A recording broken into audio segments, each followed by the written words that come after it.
You're simply the best.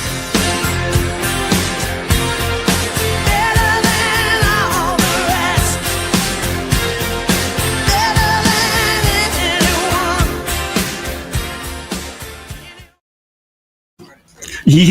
Yo. Welcome, Ram fans, to Swallowpalooza Summer Series Special.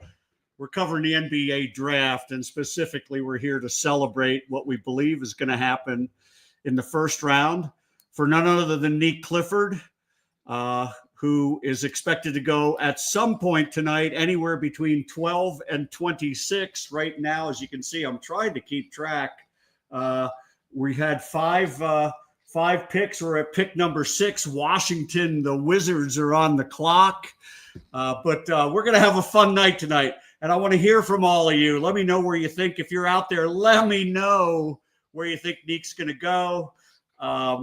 Let me know if you think the Nuggets will figure out a way to orchestrate a trade. There's all kinds of intrigue going on with this draft. Obviously, a lot of trades coming into it. We'll try and keep track of it, but it's going to be a lot of fun. I'll be joined by Justin Michael later.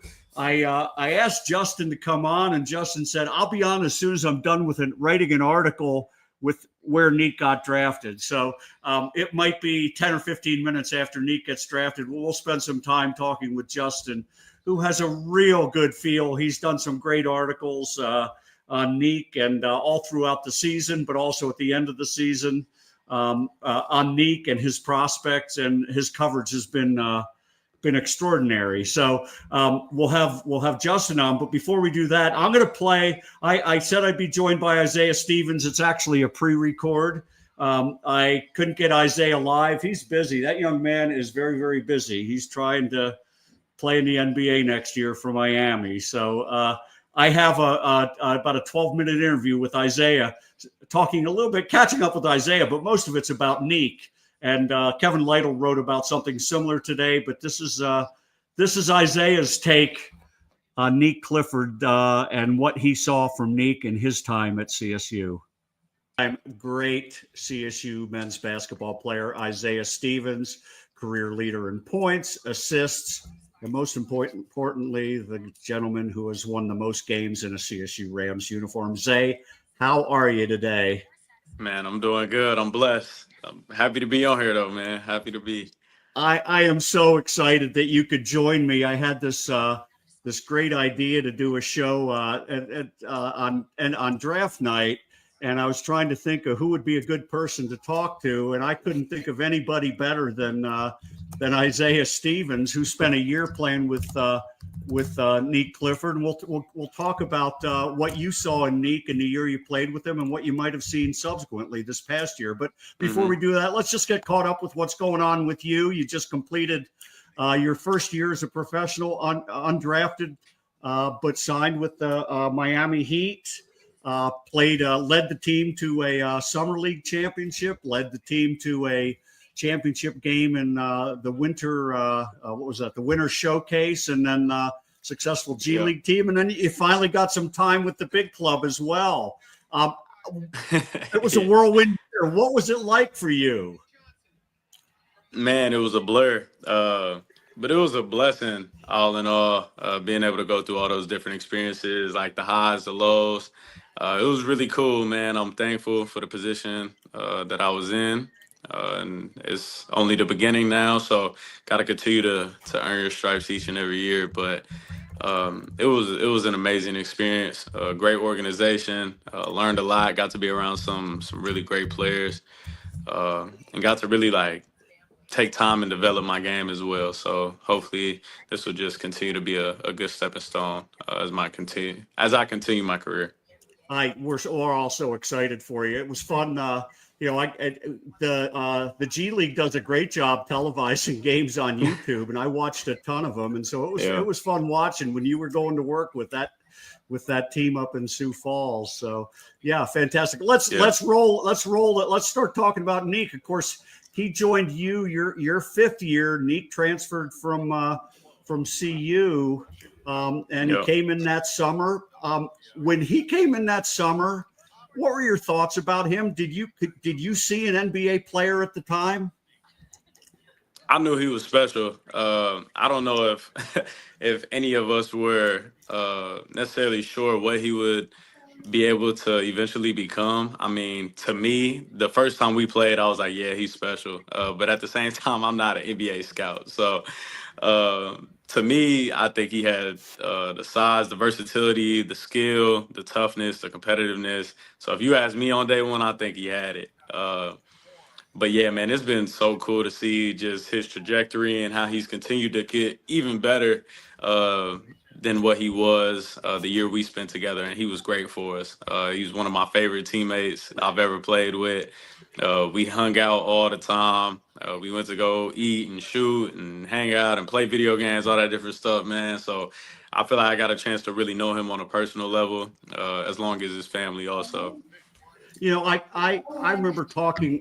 I went to a few practices that first summer, and you could see he was a good player. But you never know about what the trajectory is going to be. And I remember asking Nico at what point he knew Nique was going to be a player, and he pointed to that the closed door scrimmage you had with Oregon up in Eugene. You didn't play it, Hmm. but he pointed to that and he said that's when I knew. You could see all of a sudden things came out in his game that we hadn't seen. We knew he could do, but we hadn't seen in his previous time at CU. I remember talking to Nique that summer, and the one thing that impressed me with him was he came in and he said, the one thing I've never been able to showcase was my passing ability, and I think I'm going to get a chance to do that. How would you rate his passing ability? No, man, he's gifted, and like I think it's more than just being able to deliver a pass. I think that's like a common misconception with people. Obviously, that is very important, on time, on target, all those things. But being able to see plays before they happen, I think that's what truly gives you an edge when it comes to being a high level passer, decision maker, playmaker, whatever term you want to use. He has it. He's anticipating. He's trying to be a step or two ahead of the defense. And I think for me, it was such a cool experience because up until that point, uh, I played with some really gifted players, but somebody who genuinely wanted to always make the right play. Like that's just something that I think you're born with, man. Like that's just a natural gift that he has. And yeah, nah, he made some crazy plays too. That I've started to run it back in my head, but nah, he can definitely pass the ball. Was there a specific game or specific moment where you went, holy moly, holy cow, this I'm seeing the guy that I thought he could be? uh, there was some pickup games that summer that I think definitely set the tone. We played one on one a good bit as well, so I got to see it up close. Uh, Even though he might not want to necessarily talk about those games, but I could definitely see uh, the skill and the potential that he had. But the Colorado game is the one that I always go back to, where you walk into that environment. Obviously, at home is different than on the road, but nonetheless, that's still so much to carry. And you know what it is. Those are your former teammates and best friends and coaching staff and everything and family, essentially. And he handled it like a true professional. And he scored, he defended, he passed, he talked, he led. Like he did it all that night. And so, like, that was probably the moment for me where I was like, yeah, like he'll be able to get whatever he wants out of this game. Like he Yeah, walked in there yeah. with the utmost Going back to that confidence. game, he obviously had the big dunk toward the end, but I still remember a lot of the game. He was the one. He spent a lot of time guarding Tristan Da Silva that game, Yep. and Da Silva was a first round draft pick, and he Yeah. was a good friend with him, and he knew him, and he'd obviously played against him in practice, but he did work that game, and that's when I mean I knew he was going to be a good player, but we also saw later in the year in the NCAA's against Virginia, he had a hell of a game against Virginia. Absolutely. He pretty much carried us in that game. We kind of had an idea what the game plan was going to be moving forward, like amongst the guards, because they had some really good uh, perimeter defenders. But even his matchup in that game, I just felt like he was able to exploit where we felt like they were weakest. And he kind of just paced us throughout the whole game. And then we jumped out to a big lead. And from there on, the way our offense ran that year. Once we got up on some people, for the most part, outside of a couple hiccups here and there, we handled our business down the stretch. Now, did you get a chance to watch much of the team? I know you're so busy. Did you get a chance to watch much of them this season? Yeah, I tried to catch as many games as I could. Towards the end of the year, I was able to catch like all the games in March, late February. So I was definitely tuned in. Yeah, that was it was something. What he did down the stretch, averaging, over 20 points, Crazy. about 10 rebounds, 5 assists, and I he somebody did a compilation of all the great passes he threw, and I argued back. I said they didn't show the best one he made of all, and it was the play that led to the Lake Three against Maryland. That Inviting that double that was team. that Yep. to me was the embodiment of how far Nique had come from CU to CSU, where he made everything about that play was exactly right. Not just the physical manifestation of the pass itself, which had to be inch perfect. There wasn't much room, but he had to read the defense the whole time. It was an ISO play for him to score. And he read it beautifully, and he made the pass to Lake, and it had to be inch perfect. And you know about making inch perfect passes. So that to me was the play. But yeah, that just epitomized everything he showed in his progress at CSU. Well, anything else you want to say about him? Anything you want to? Man, I wish him nothing but the best. I can't wait to see my man out in Vegas. Man, I think it'll be everything and more than he's dreamed of. He'll definitely hear his name called. I'm just so happy for him and his family. Such great people, like such genuine souls, man. I love that family. And hopefully I'll be able to get on the phone with him soon. But I know his phone gonna be going crazy, so I might have to hit him up tonight while I can catch him. But There you nah, go. man, that's my dog.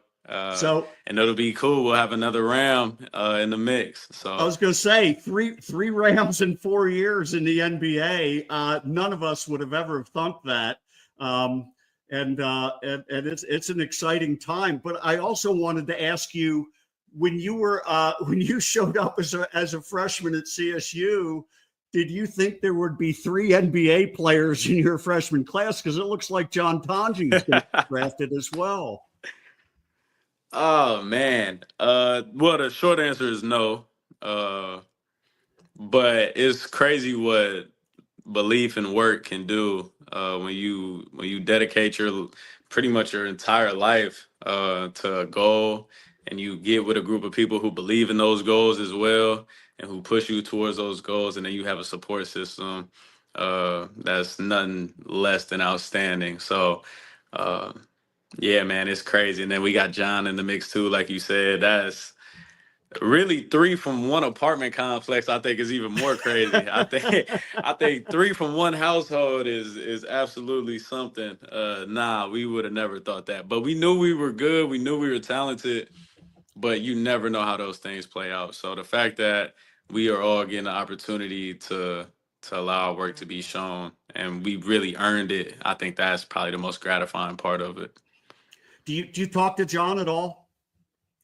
Yeah, we do. Me and John still keep in touch. Obviously, he's he's just as busy as the rest of us right now. But nah, we definitely keep in touch. We were talking a little bit during the season, postseason, and kind of during the pre-draft process as well. So yeah, I wish him nothing but the best as well. That's my brother for life. He was the first person I met on CSU's campus as a freshman. So yeah, now we definitely have come a long way since then.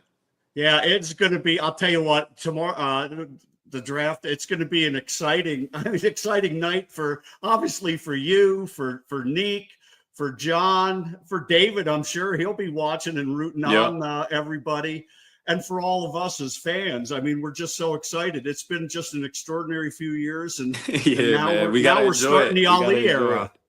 We gotta enjoy it, man. And now it is the Ali era.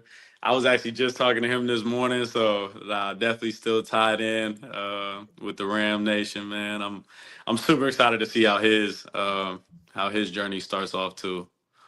Well, anyway, hey, I'm going to let you go. We've kept you a little longer than I promised. Thank you so much for coming on. You are an extraordinary young man. You'll always be my favorite. I will not be happy until I see your number hanging in the rafters in Moby. Are you going to come back at all this summer? Yep. Post summer league, I'll be back. We'll have a few others along with me. So we trying to work out all the numbers and stuff right now, but it should be a pretty large group in relation to what we've done in the past. So we'll be able to get a few of the pros back in there, but that'll be Excellent. really cool and a fun Well, experience. excellent.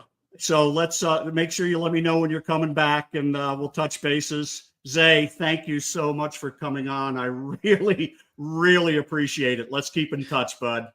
Yes, sir. We'll do always. You bet.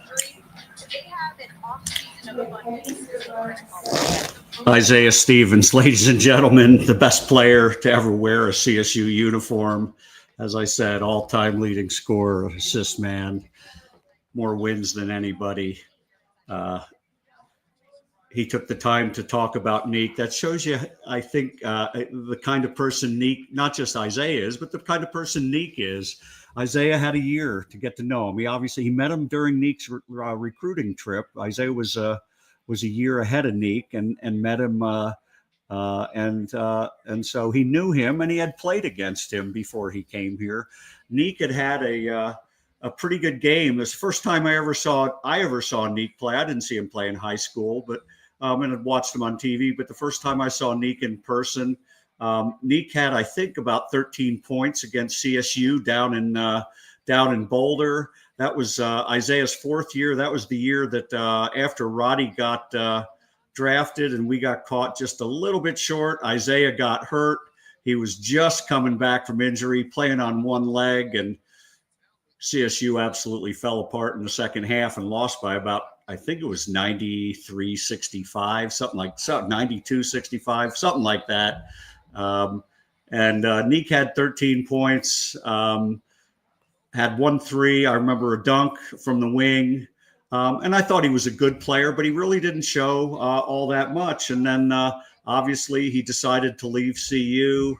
Everybody knows a lot about his history, but I'm going to share as much as I can of all the stuff that I've seen from a development point of view. And we'll keep track, as I said, we'll keep track of what's going on with the draft since I went on with the Isaiah interview. We've seen Trey Johnson. Let's see, Ace Bailey, Trey Johnson, and Jeremiah Fears drafted. So we went Duke, Rutgers, Baylor, Duke, Rutgers, Texas, Oklahoma. So nothing but ACC and I'm sorry, and there's what's his name? Trey Johnson is SEC now, one SEC player, and 2 Big 12 players. So Brooklyn is on the clock. Brooklyn has like a zillion draft picks, and so there's a good chance Nique could end up at some point getting drafted by Brooklyn because they had like 20% of the first 25 picks, something like that. It's something crazy. So it wouldn't be a surprise to see him end up in playing with the Brooklyn Nets, but I happen to think he might go a little sooner. So I'm looking at that 17 spot. Kevin Lytle, I think, called the 17 spot for Minnesota. I think he's a great fit for Minnesota, and I think they'll have an eye on getting a good, experienced player in the draft to help them get over the hurdle of the Western Conference Finals. Anyway, getting back to Nique, I had seen him play, but he came to CSU and came in the summertime. And the first time I actually met him was at they did an NIL event over at X Golf at Foothills Fashion Mall in Fort Collins.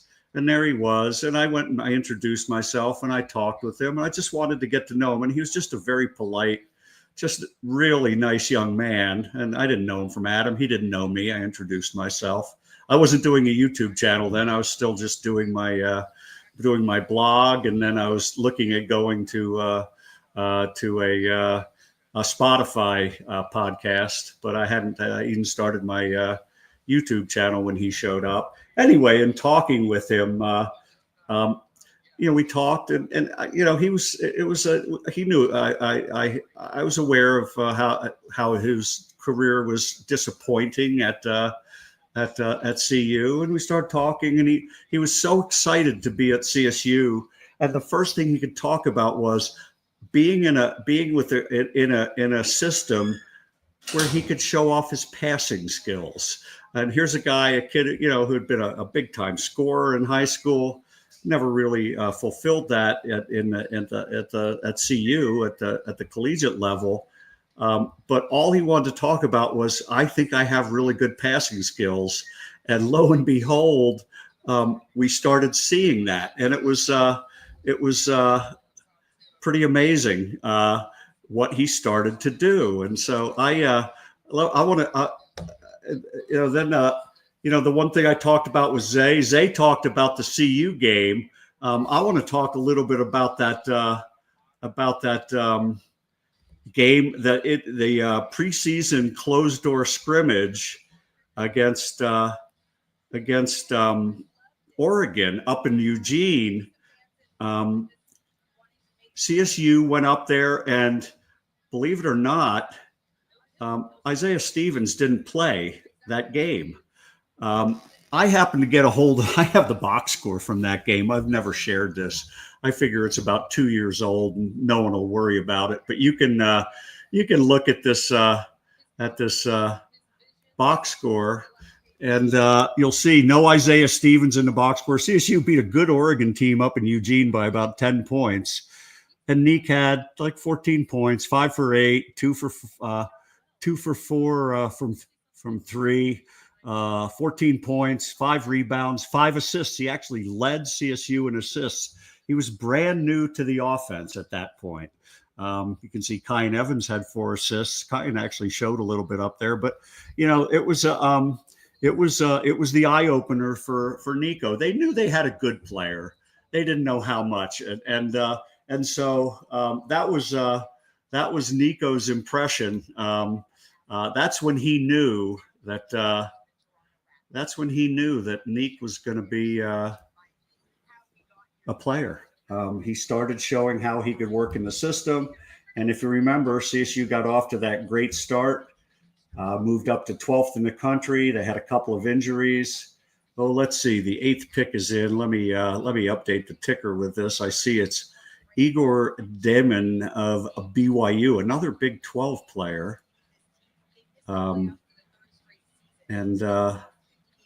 Let's edit this. I'm sorry, I'm doing it on the fly. It may seem a little awkward, but we're going to try and da-da-da. I'm sorry. First pick, on his way to Brooklyn. 6'8", European guard from BYU in the Big 12. I'm not going to say anything, but I'm dying to see if this is the next Ben Simmons. He's not a really good shooter, and he's I think there's the belief that, so you look at a guy like Trey Johnson, pick number 6, that guy can shoot. Good guard, good, big, strong shooting guard from Texas, freshman. Demon is more of a distributor. They consider him a great pick and roll kind of guy, but I think it'll be interesting to watch how he develops, whether he turns into a Ben Simmons of a guy you don't have to defend. So because he can't shoot. So here we go. Mile High Minute. Haven't been this tuned into an NBA draft. We are all excited. This is the night, man. This is fun. Aaron, Moscow and BYU, very hateable background. If he had been from Rostov, I might root for him. I don't know if I've ever mentioned this, but my mom was born in Russia, and she escaped Russia when she was 4 years old, the Russian Revolution. But she was born in Rostov, which is in Belarus, not far from Ukraine. And anyway, but you'll also be pleased to know that she grew up in Tehran, Iran. They went across the border from Russia to escape the Russian Revolution, and She ended up in Tehran, and she was a Christian who grew up in Tehran, and it wasn't necessarily the easiest anyway. I'm not talking politics. That's just my mom's background. But Moscow and BYU, very hateable. They might be even more hateable next year. $8 million NIL deal to get a player. They got all kinds of money, and they're buying their way into who knows what. Anyway, that's the latest in the draft. We'll see what's coming up with pick number 9. We're going to be on a while. Hey, Donald, put Steve on the list. Yeah, you don't want to know what my mom used to say about Muslims. I won't get political. Let's just say it wasn't easy growing up as a Christian in Tehran. Anyway, getting back to Nique. So Nico with the Oregon game, you heard Isaiah talk about the CU game, and for a lot of us, that was just an unbelievable memory. That was part of that run in the beginning of the season in non-con after we had beaten Boston College and Creighton, and we came home to play CU after being absolutely smashed by them the year before. And CU, of course, had a good team. As I mentioned when I talked with Zay, they had Tristan Da Silva, 6'10 forward, who ended up being a number 1 draft pick by Orlando last year. They had KJ Simpson at the point, who was a second-round draft pick of the Charlotte Hornets. And they had Cody Williams, first-round pick as a freshman. So a one-and-done player, not very normal for CU, but a one-and-done for CU, who got drafted, I believe, 8th or 10th by the Utah Jazz. So very, very good team. And here's Nique, and he played an unbelievable game. A lot of it, I remember the defense, like I said, defending Tristan Da Silva. What a job he did. Pick is in, Colin Murray Boyles. We'll talk about him. There's another SEC player out of South Carolina. Anyway, Nique had a game, and he held Da Silva to 11 points. And Da Silva, I looked up the numbers, shot 3 for 6 on his twos and 0 for 5 on his threes. Nique did a great job defensively, found a way to score 15 points, found a way to get 6 rebounds. We played that game, if you remember, with Pat Cartier, so Nique had to do a heck of a lot in that game. We had Rashawn Mbemba starting at center, and we had to play Joel Scott a lot at the 5 position because we were without Cartier. Anyway, of course, the crowning moment was the Nique dunk off a pass. I believe it came from Joel Scott, long pass across midcourt. And that was the moment. That was the magic moment for a lot of us. And I was sitting with my good friend Brady Hall, who co-hosts my Monday Morning Cup of Coffee show with me in the past year. Hopefully we'll have Brady on again this year. I haven't talked to him.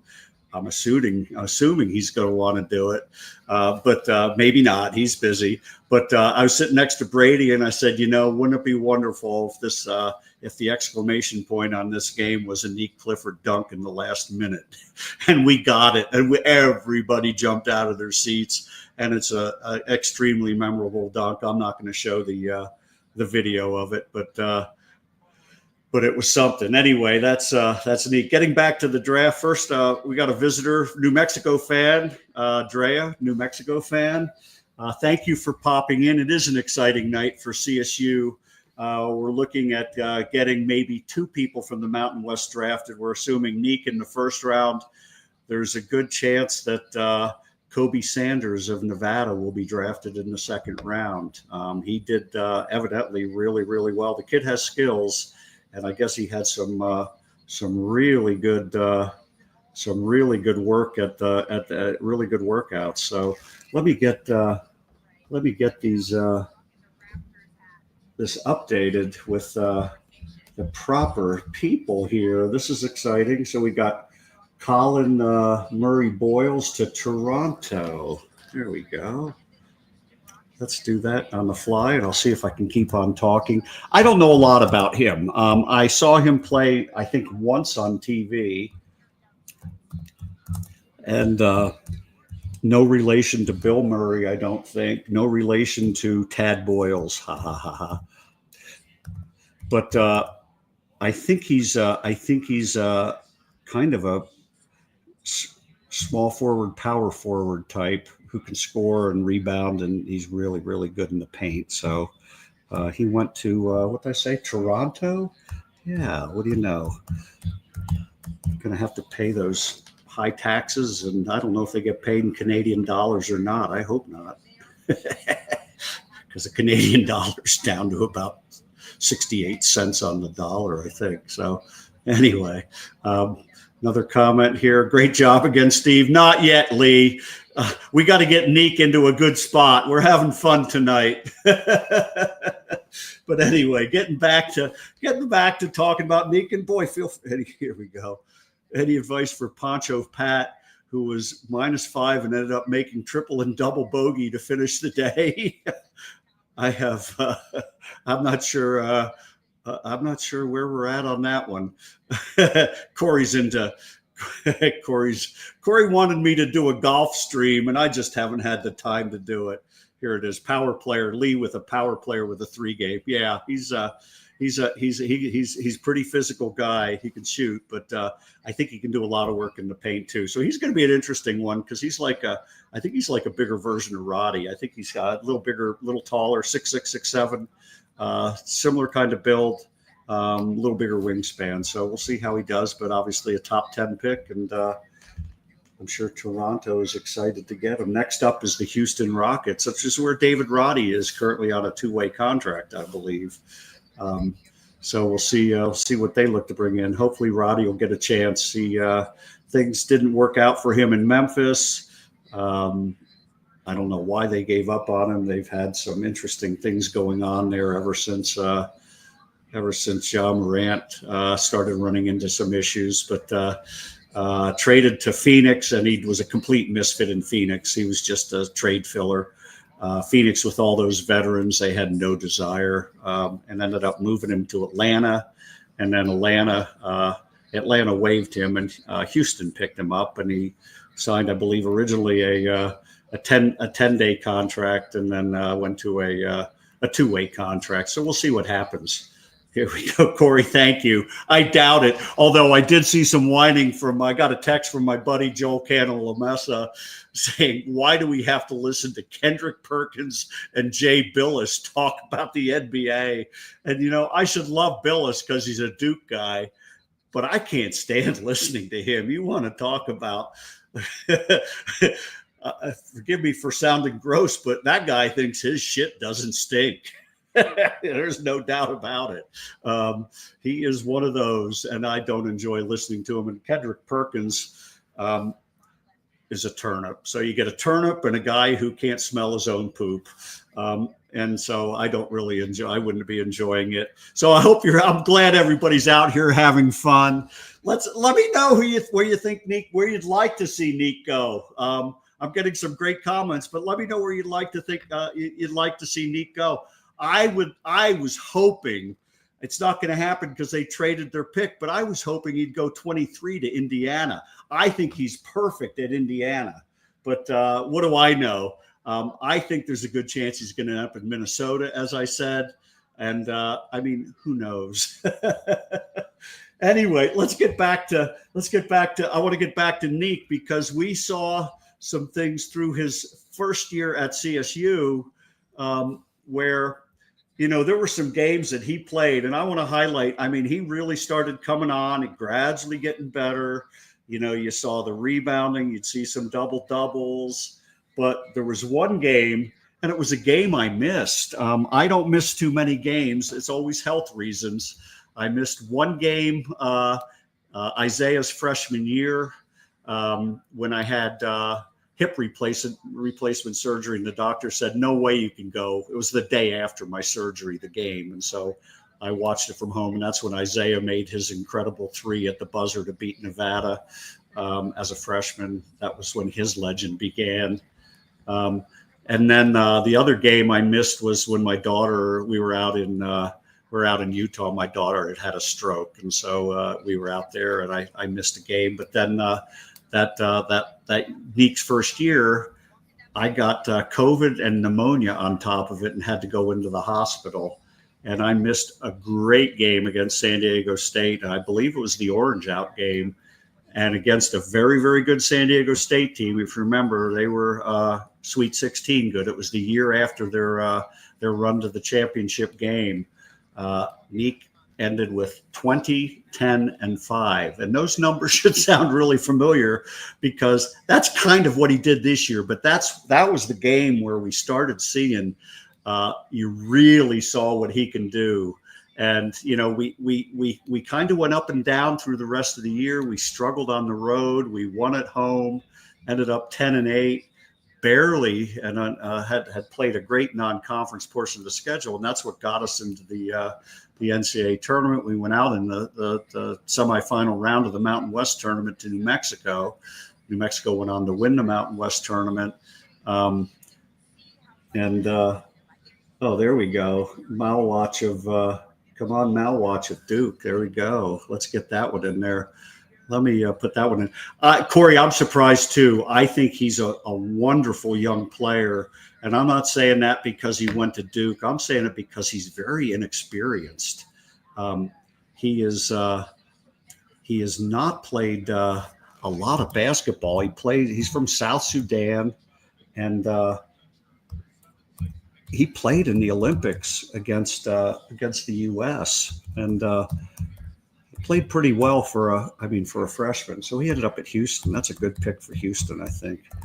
But I really, really like that kid. The thing that I liked about him, he's a great defensive player, obviously, good length, good around the rim at scoring, and he's not much of a shooter yet, but the kid shot about 75% on his free throws. And there's so many big guys that are athletic, good rim protectors who don't shoot free throws very well.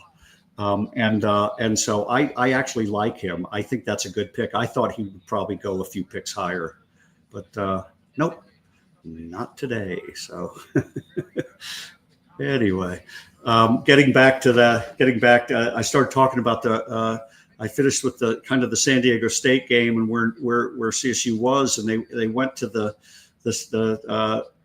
first four out in Dayton and against Virginia. And I can't remember if we were favored or not favored. I felt pretty good about the game. Virginia was such an up and down team. They struggled against good teams. They beat a lot of bad teams. They eked their way in the tournament. Everybody thought they shouldn't get in there. By the way, thank you everybody for joining me. I didn't know how big a crowd we'd have in the summer. I have 242 people watching. So feel free to let me know where you're watching from. Feel free to let me know what you're thinking about where Nique's going to end up. Share. Let's get this thing going. I don't want to be the one talking about just me and my thoughts. I want you guys to share your stuff too. So anyway, getting back to the Virginia game, Nique had an absolutely dominant game. I know Joel Scott. A lot of people picked Joel Scott, who had an MVP. Aaron's taken off, I think. Cheers, homie. We'll see you, buddy. Joel had I think 23 points, and I think he had 9 or 10 or 11 rebounds. An unbelievable game, but a lot of it was because of what Nique was doing. You heard Isaiah. Chili's in Fort Collins because someone canceled YouTube TV for the summer. That's where he's watching from. Chili's in Fort Collins, right down. You should come over to my house and we could do it live with me, bud. I'm only about a half mile from Chili's. Anyway, that Virginia game, Nique was the dominant player. Isaiah was getting defended out of the game by a guy named Reese Beckman, who was the two-time ACC Defensive Player of the Year. And Virginia played great perimeter defense. And CSU, if you heard Isaiah during the interview, talked about how the game plan was going to revolve very much around using Nique's ability to create, and he did. He ended up 17 points, 10 rebounds, 6 assists, and some of those I remember. We were at the game. A lot of us were at that game, and remember Nique's. He had a couple of passes off of penetration. I remember him firing one to actually Joel on a screen and roll in the first half for an easy layup. And then I remember kind of a wraparound to Cartier and another easy one, easy layup until to Joel, and basically easy finish. I can't remember. I don't think he dunked it, but I think he had just an easy layup. Anyway, he created all kinds of basically layups. And here we go. Aaron's sticking around until Nique's drafted, bribing his 8-year-old with molten chocolate cake. Nice. Gotta love it. Anyway, so that was of course Nique's. That was his first year, and he ended up third team All Mountain West with his late run. People started seeing the talent, and then it became, is he going to come back? And he went and he checked out the NBA. He got evaluated. He went through all kinds of different workouts and got evaluated. And he talked to different people, and he really wanted to feel like he was wanted. And I don't think he had this strong feeling that he was going to be drafted very high up even in the second round. He didn't have any guarantees. And I think at that point,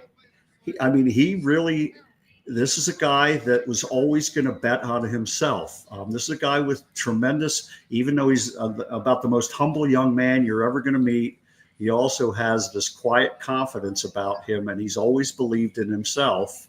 And so then it became a thing of, I'm coming back to CSU. He had always said, and I told him, that I hoped at senior night, after we talked with Isaiah and Joel and Pat and Josiah and all the people that were leaving, Joe Palmer, we lost 6 guys. I told Nique, I said, you come back, I'm going to want to wear your shirt on senior night. And he said, thanks. And he always said, he told me he would come back if he didn't go into the NBA draft. And true to his word, believe me, there were all kinds of money offers. He could have gone anywhere. It's a kid who you see what happens in the NIL world. He could have gone to a lot of places, pulled in a lot more money.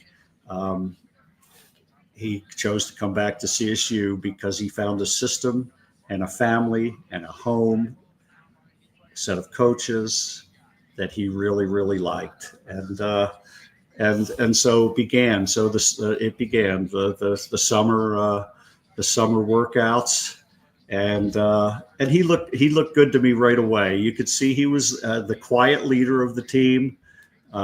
He and Jalen Lake both had the most experience. Nique with sharp fit. Nique looked really good today. At the inside of the jacket, by the way, I commented on Twitter, the inside of his jacket with all of his logos. Oh, Cedric Coward went early, number 11. That's good news for Nique, by the way. A lot of people think that's his competition for being drafted. The earlier Coward goes, the earlier Nique goes, by the way. So let's get that banner updated. That should be good news for Nique. Anyway, Nique's apparel. Nique looked really good. His suit. He had the lining with his Vanguard school and OTN Nique, he had the CSU logo, and he had the CU logo, and he had a great big Clifford the dog, and I thought that was awesome. I think it shows you he was very very nice to honor his roots, and that's who he is. But getting back to kind of the summer workouts, let's get this going. We're now up to we're through pick number 11. Chicago on the clock. Let's see what happens. But Coward traded to Memphis now? No, really? That's interesting. Okay. They did the same thing with Roddy, if you remember. Roddy was drafted by the Sixers and was traded to Memphis. Jason Smith was drafted by Miami and traded to the Sixers. So is there a chance that Nique will be the third in a row to be drafted in the first round, but via a trade? Who knows? Anyway, the summer workouts, and there they were, Nique and Jalen leading the team. And it was unclear. You knew Kyan Evans was probably going to get the shot at starting at guard, but Bowen Bourne was there, and you knew Bowen was going to play. And you saw Ethan Morton. You saw the other guys. You saw the bigs. Rashawn wasn't practicing. Nicola wasn't in town. You had Kyle Jorgensen as a freshman, really leading the way at the 5 position. And so there was and Croc learning the 5 as well. And some people think Cedric is a better player. I've seen a lot of people say that Nique is a much more well-rounded player. I don't have, what's interesting? I wish I had the box score of the closed-door scrimmage that took place between Washington State and CSU this year, because Cedric Coward played against Nique Clifford in that closed-door scrimmage. And I never got the rundown. We lost to Washington State in the closed door. And after leading, and I won't get into the gory details, but it was a shock to Nico that we lost. He was ready to start clearing his bench. He thought we were going to win it easily. And all of a sudden, no one could make a shot in like the last 10 or 15 minutes. And then CSU ended up losing. But I have no idea. But some people think there's upside. He started at a D3 school and worked his way up to Washington State via Eastern Washington, and really did well. So here we go. Good to see these guys, Ali and Nico, together celebrating. I agree. Some people have sour grapes about Nico leaving. I think it's wonderful. We got a great new coach and an up and coming. I don't think there's a better young coach in the country. So Nico set it up for him and made sure the transition plan was great. So anyway, getting back to the summer, and here I am, and I had seen Nique's distribution skills, his passing and playmaking skills in the Virginia game, and he was really, really impressive. And I remember asking Nico, I said, you got a new team, and it's unclear who's going to be the playmaker. You don't have Isaiah Stevens anymore, the all-time leading assist guy, not just at CSU, but in the Mountain West Conference. And I looked and said, is Nique, you going to use Nique more as a playmaker distributor? And Nico looked at me like I was a madman, like I was crazy. Basically, he said, hell no, I need him to score. And Nique worked really hard on his game that summer. After the NBA workouts, he took the feedback to heart. He got bigger. He got stronger. He put on about 10 pounds. And if you looked at him, he did not, only if you got up close to him did he look bigger, but he played bigger. He played stronger. He was told he needed his ball handling. His handle was a little bit loose. He worked on his ball handling, and he was told his 3-point shooting needed to become a little more consistent. And he added a lot more consistency on the 3-point shooting side. But the other thing he added a whole variety of ways that he could score. He wasn't just a dunker. He wasn't just a 3-point shooter. He showed amazing creativity, finishing, finger rolls at the rim, turnaround baseline jumpers, pull-ups at the free throw line. There were all kinds of stuff that he had added, and it started showing up right away as the season started, and right away, we knew we were going to see somebody special. We didn't know how special, but we knew we were going to see somebody special in the second game of the year. Let's see, we got a pick in yet? Pick is in with the Chicago Bulls. Let's see who it is. Boy, would I love it if it was Nique Clifford. Let's watch. It's time to watch. Adam Silver. I'm all ears listening. Adam Silver's all ears as well. That's not Nique. Noah Seng from France. Oh, well, another Euro. Euros from France are pretty good players. Anyway, in that second game of the year against Tennessee State, Nique had 31 points, career high, obviously, first time over 30 points. And I think he had 11 rebounds. I can't remember how many rebounds he had, but he had a double-double, but 31, and he did it effortlessly. He had just an unbelievable scoring game. And so we started seeing signs of Nique. Noah Senge. Oops. Chicago. There we go. That's all he had. Let's get that banner going. I'm producing. I'm doing everything here, gang. ESPN probably has 50 people working, and here I am. By the way, we're gonna go beyond Nique getting drafted, because as I said earlier at the start of the show, Justin Michael is going to be joining me sometime after Nique is drafted. Justin works hard, folks. Justin has to get an article out on DNVR with talking about Nique getting drafted. And so I wanted Justin on. He said, I'll be on as soon as I can. So you better be subscribing to DNVR, and you better be supporting Justin, because his material is great. Here's Aaron. My 8-year-old is high in the Frenchman's fashion taste. Are we talking fashion runway? By the way, I got a great story to tell. Before I get back to Nique, I walked the dog this morning and ran into my neighbor who's walking.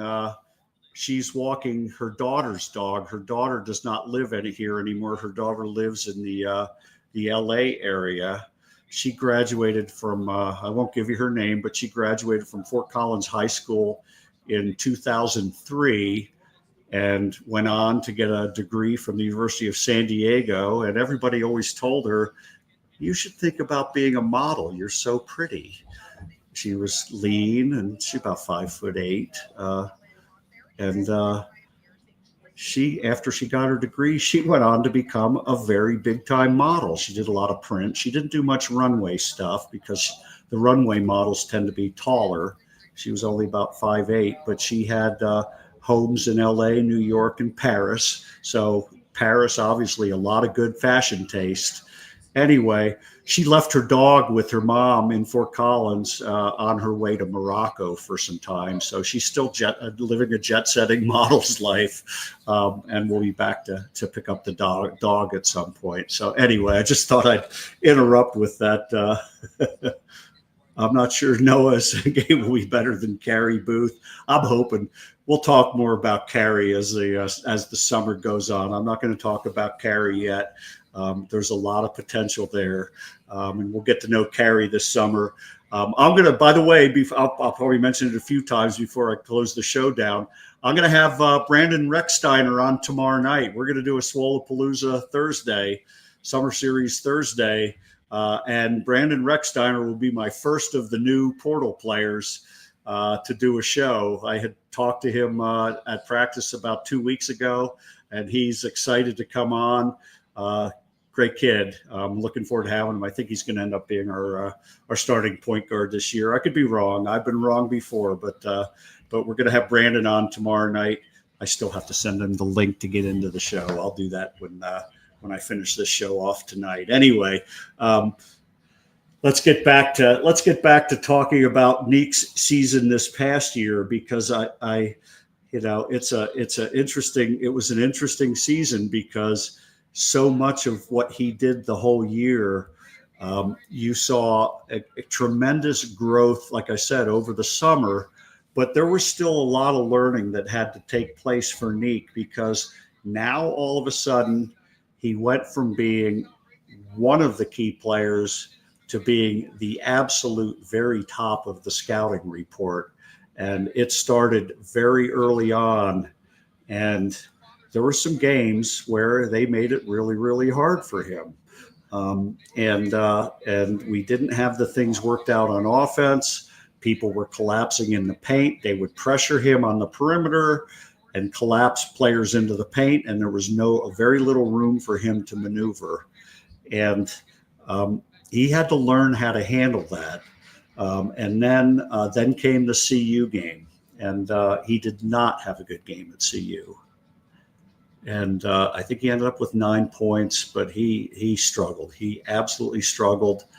I don't think it was the booing of the CU students that got to him. I think he was just trying so hard to lead his team. And I don't think he quite understood the leadership part when things are being made virtually impossible for you. I don't think he quite understood how to let the game come to him. I think he tried to force things a lot. And if you remember, you go back to my shows, my Monday morning show, I had Nique lined up for my show on Monday morning after that CU game. Brady and I were having him on, and he had, like I said, Nique didn't have a very good game, and he still came on. And if you listen to that interview, that's where you learn, you get the real insight of into what a person's all about not after a high flying win, but after a loss. And it was a very humbling experience for him. And he just basically said, I didn't play very good and I have a lot to learn. And he took full responsibility. And it was an amazingly mature attitude that another pick is in. I hope I haven't missed any. I probably have. My God. Derek Queen, my favorite player, not Atlanta, Derek Queen. Give me 3 steps, Derek. Give me 3 steps, buddy. I'm dying to see what this kid does because he showed some. There's some things I liked about his game, but there's some things I'm not quite sure about. And part of it is he's a little bit young, right? He was a freshman, but he's an older freshman. He wasn't. He's not an 18-year-old. He wasn't a Cooper Flagg 17 going on 18 kind of player. He's 19 and change I think at the start of the year, so an older player, and but there's some very good parts about his game. The kid, I don't think he's a consistent outside shooter, but he's young. He'll learn. He put the ball on the floor pretty well for a 6'10" kid. He's 250 pounds, so he's built he's pretty big, maybe a little bit chunky, but a lot of I don't necessarily think he was that good in the paint. Certainly not a great defender. Certainly not a good rim protector. So the interesting thing will be whether he can defend in the NBA. If you can get him matched up with somebody on the perimeter, he's going to get blown by, I think, and he's going to have to learn. So here we go. Zion and Queen will be an interesting combination in NOLA. Yeah, we'll see what happens with Zion, but there's a lot of mass there, huh? Lee with there goes Mr. Walk, Derek for Queen. I got to tell you something funny. Speaking of that game, I don't know about you guys. I have not watched the replay. The only part of that game I have ever watched was the Jalen Lake 3-ball that gave CSU the lead. From the pass by Nique Clifford, the pass that I referred to, I talked about in the interview with Isaiah. But I refused to watch that game because it was just CSU outplayed Maryland and should have won that game. It's just too not painful. I just don't have no desire to watch it. I don't want to watch a game that CSU outplayed the other team and lost. But I sent a text message to Coach Medved a few weeks ago, and I have no problem sharing what he said to me, but I basically thanked him. You saw the comment before about so nice to see both Nico and Ali there together. Nico Medved is a class guy and has been a good friend of mine since he came here as an assistant coach under Tim Miles, and then the 1 year with Larry Eustace before he took the Furman job. As a head coach, then 1 year at Drake, then back to CSU as the head coach. He's been nothing but gracious and supportive to me and the stuff I do as a non-media person trying to provide some kind of fan content for CSU basketball fans. he has been absolutely tops, and he's a shining star in terms of how to treat people, in terms of how to run a program, and he's a shining star in terms of how to leave a program. If you compare him to what Willard did at Maryland, just the exact opposite. We all knew, when I say knew, everybody was pretty sure Nico was leaving and on his way to Minnesota, but he did not have a foot out the door, or he did not have any thoughts other than winning the NCAA tournament, taking this team as far as they could go. And he did. He was 100% all in with this team up until the very end. And I sent him a text and I thanked him for that. And he fired back a note. He said, thank you. He was very appreciative. And then he fired another comment to me and he said, I had told him the Maryland game, I said that there was great joy watching the Maryland game because we deserved to win. And it was just a tough way to go out because we had outplayed him and he had done such a great job throughout getting the team ready and coaching the game. And he fired back in the text, I haven't watched the replay yet. And I thought that was telling. It was just it's not the way he wanted things to end. He knew he had done great. He was so proud of the kids. He has no reason to watch that game. He also has no reason to do anything but look forward to being successful at Minnesota because the situation he left behind at CSU was everything to all of us. And those of us who got to know him, love him, and wish him and Erica and his kids nothing but the best. I hope we get a chance to run into each other again. He's been, like I said, absolutely first class. Those people in Minnesota have no idea what they're getting and how wonderful, not just a coach he is, but how wonderful a human being he is. And they're going to get to know him and they're going to love him and he's going to be legend up there. He will bring them back into a very, very good position in Minneapolis, St. Paul. So getting back, let's get back to Nique because I covered out through the CU game, and we had some talks, and and you started, you saw things, you saw some things.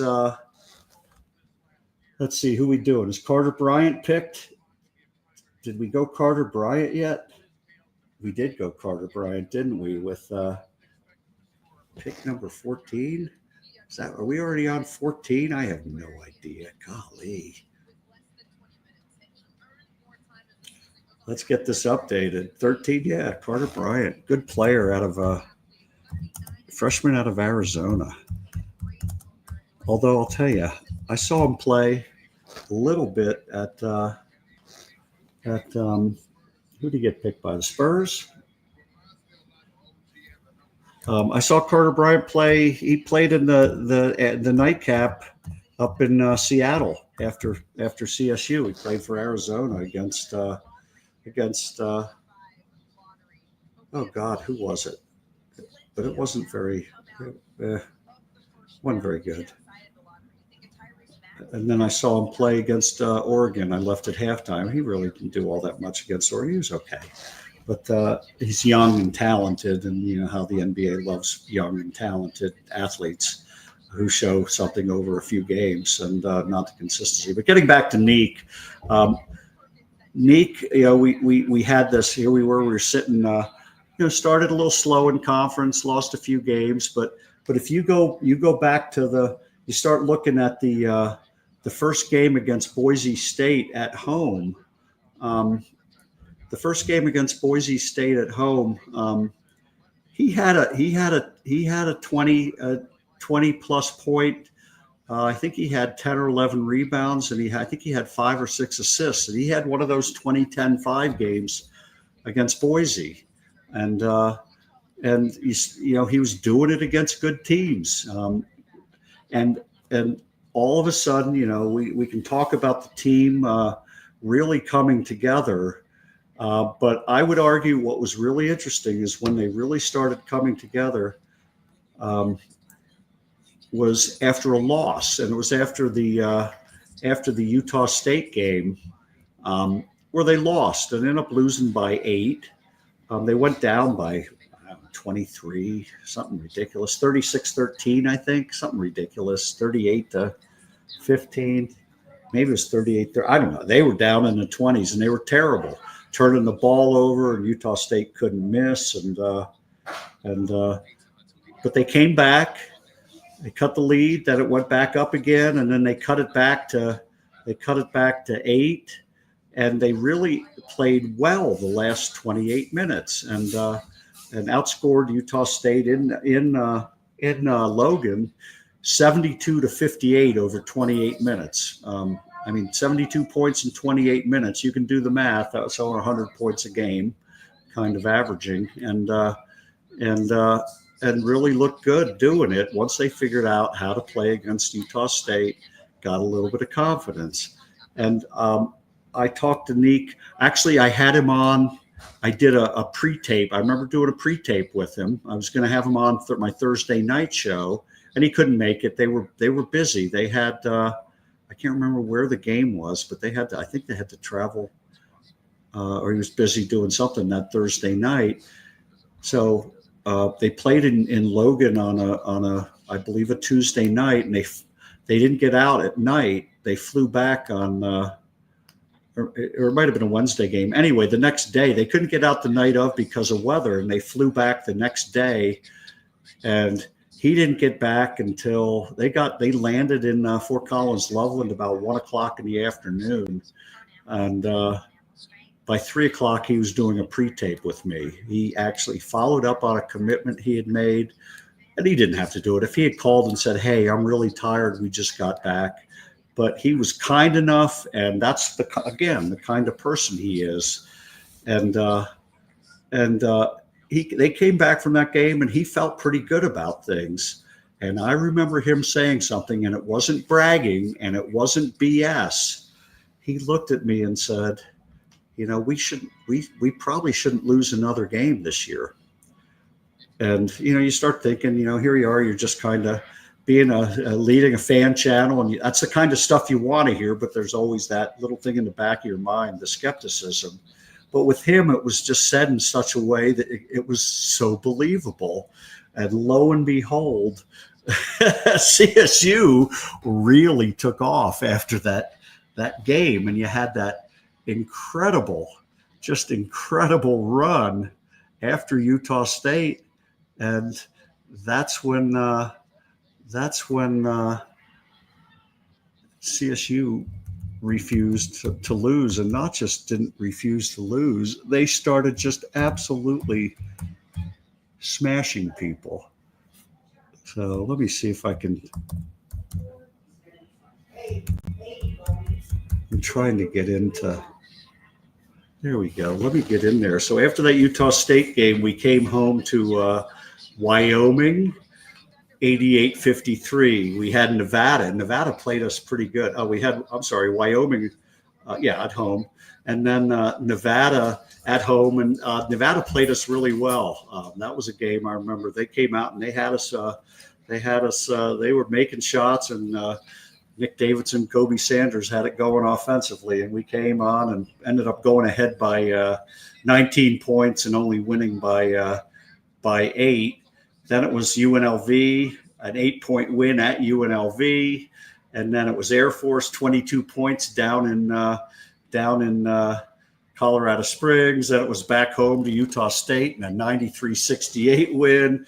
Then it was senior night in San Jose State, 83-56, and then the game of all games, the road game in Boise State, where we were playing for second place. Lose that game, we finish 4th and have a tougher path in the tournament. Win that game, finish 2nd, have a little bit easier path, still a reasonably hard path. And Nique Clifford with a career high 36 points, one of the most ridiculous games that you could ever hope to have, and left people in Boise, their jaws, they were mouth breathers after that game. There was actually a really nice comment I think it was last week, or whenever they announced that that Nique had gotten a green room invite. Oh, Thomas Sorber pick is in. Big man from Georgetown. That's the latest. Going to, is that OKC? Is it really? Yeah. Good defender. I guess they want a big man, huh? Boy, I'm having a hard time keeping up.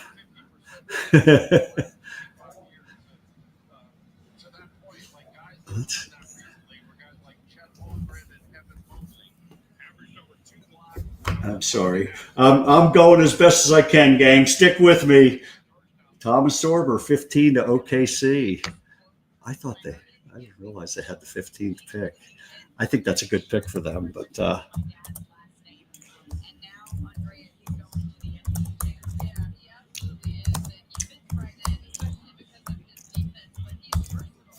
I think he's a good player.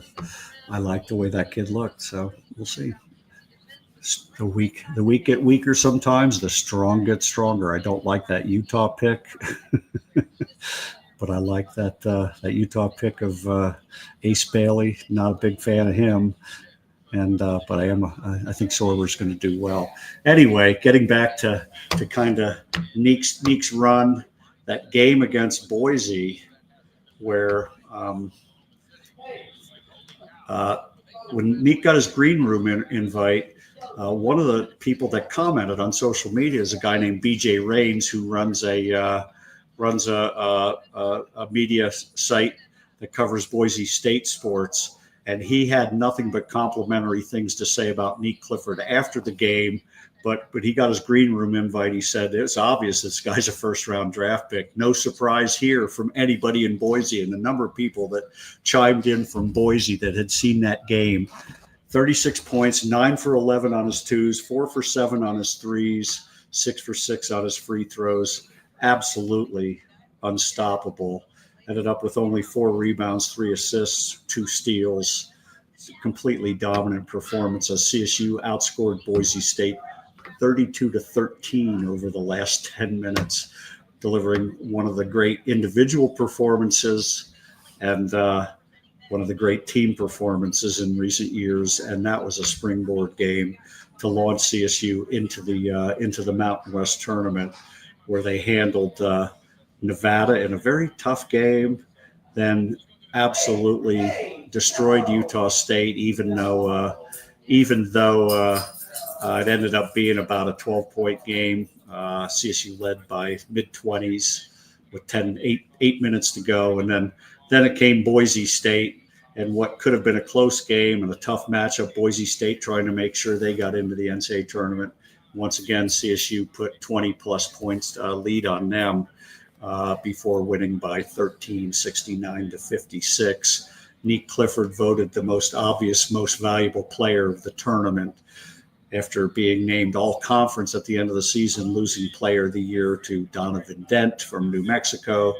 Nique went on to lead his team to a Mountain West championship and an auto bid at the NCAA tournament. And obviously, we know what happened against Memphis and then against Maryland, 2 absolutely fantastic performances by CSU.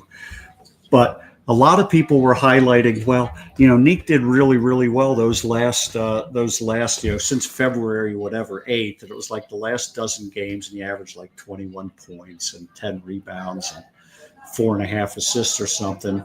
But what's even more amazing, if you go back and you look at the last 8 games, and that run started with, so we had 3 in the Mountain West and 2 in the NCAA. The last 3 games of the regular season, Utah State, San Jose State, Boise State, followed by the 3 Mountain West tournament games, Nevada, Utah State, Boise State, and then the 2 NCAA tournament games, Memphis and Maryland. In those 8 games, 3 quad 1 games, 4 quad 2 games, only 1 non-quad 1, quad 2 game. That was obviously San Jose State. Nique Clifford averaged 26.7 rebounds and 6 assists. No one played better than him over those 8 games in the country. He was phenomenal. He was absolutely phenomenal. on his way to leading CSU and positioning himself and really getting noticed. I think that those NCAA tournament games, and some people said, you know, he didn't play really good against Maryland. He only had 14 points. He didn't shoot his threes very well. And then he didn't shoot his threes very well, against Memphis. And then he didn't shoot threes very well against Maryland. But if you watch those two games, the best player on the floor for both teams, and there were a lot of good players in those games. Maryland, you saw Derek Queen, the Reese kid, the Gillespie kid, all really good players. Memphis, obviously, with PJ Haggerty, second team All American, and Dane Danger, who had a great game, good big man. Nique was the best player in all of those amongst those teams, and you're talking a lot of talent on the floor. And I think that's where he really turned heads. They saw him during the season. A lot of scouts were up in Boise to see him. But when you get into big time games in the NCAA tournament against good teams, physical, athletic, you name it, and you lead your team the way he did, that's something. So who we got here? Who got picked by the Mavs? I'm seeing an interview with the Mavs. I hope I didn't miss one. I probably did. You know, it's tough keeping up, gang. I'm doing my best. No, the Memphis Grizzlies are on the clock. The last place I shouldn't say this. I want Nique drafted as high as he can go. It would be great to see him go to Memphis at 16, but I'd really love to see him go to the T-Wolves at 17. I think that would be a great pick. He'd be a great fit in that system. Good, solid defensive team, good offensive players, know how to attack. Plus, we'd get to see him in rivalry games against the Nuggets. So we'll see. Memphis, interesting to see what happens here with this particular pick. Memphis is a little bit of a floundering organization.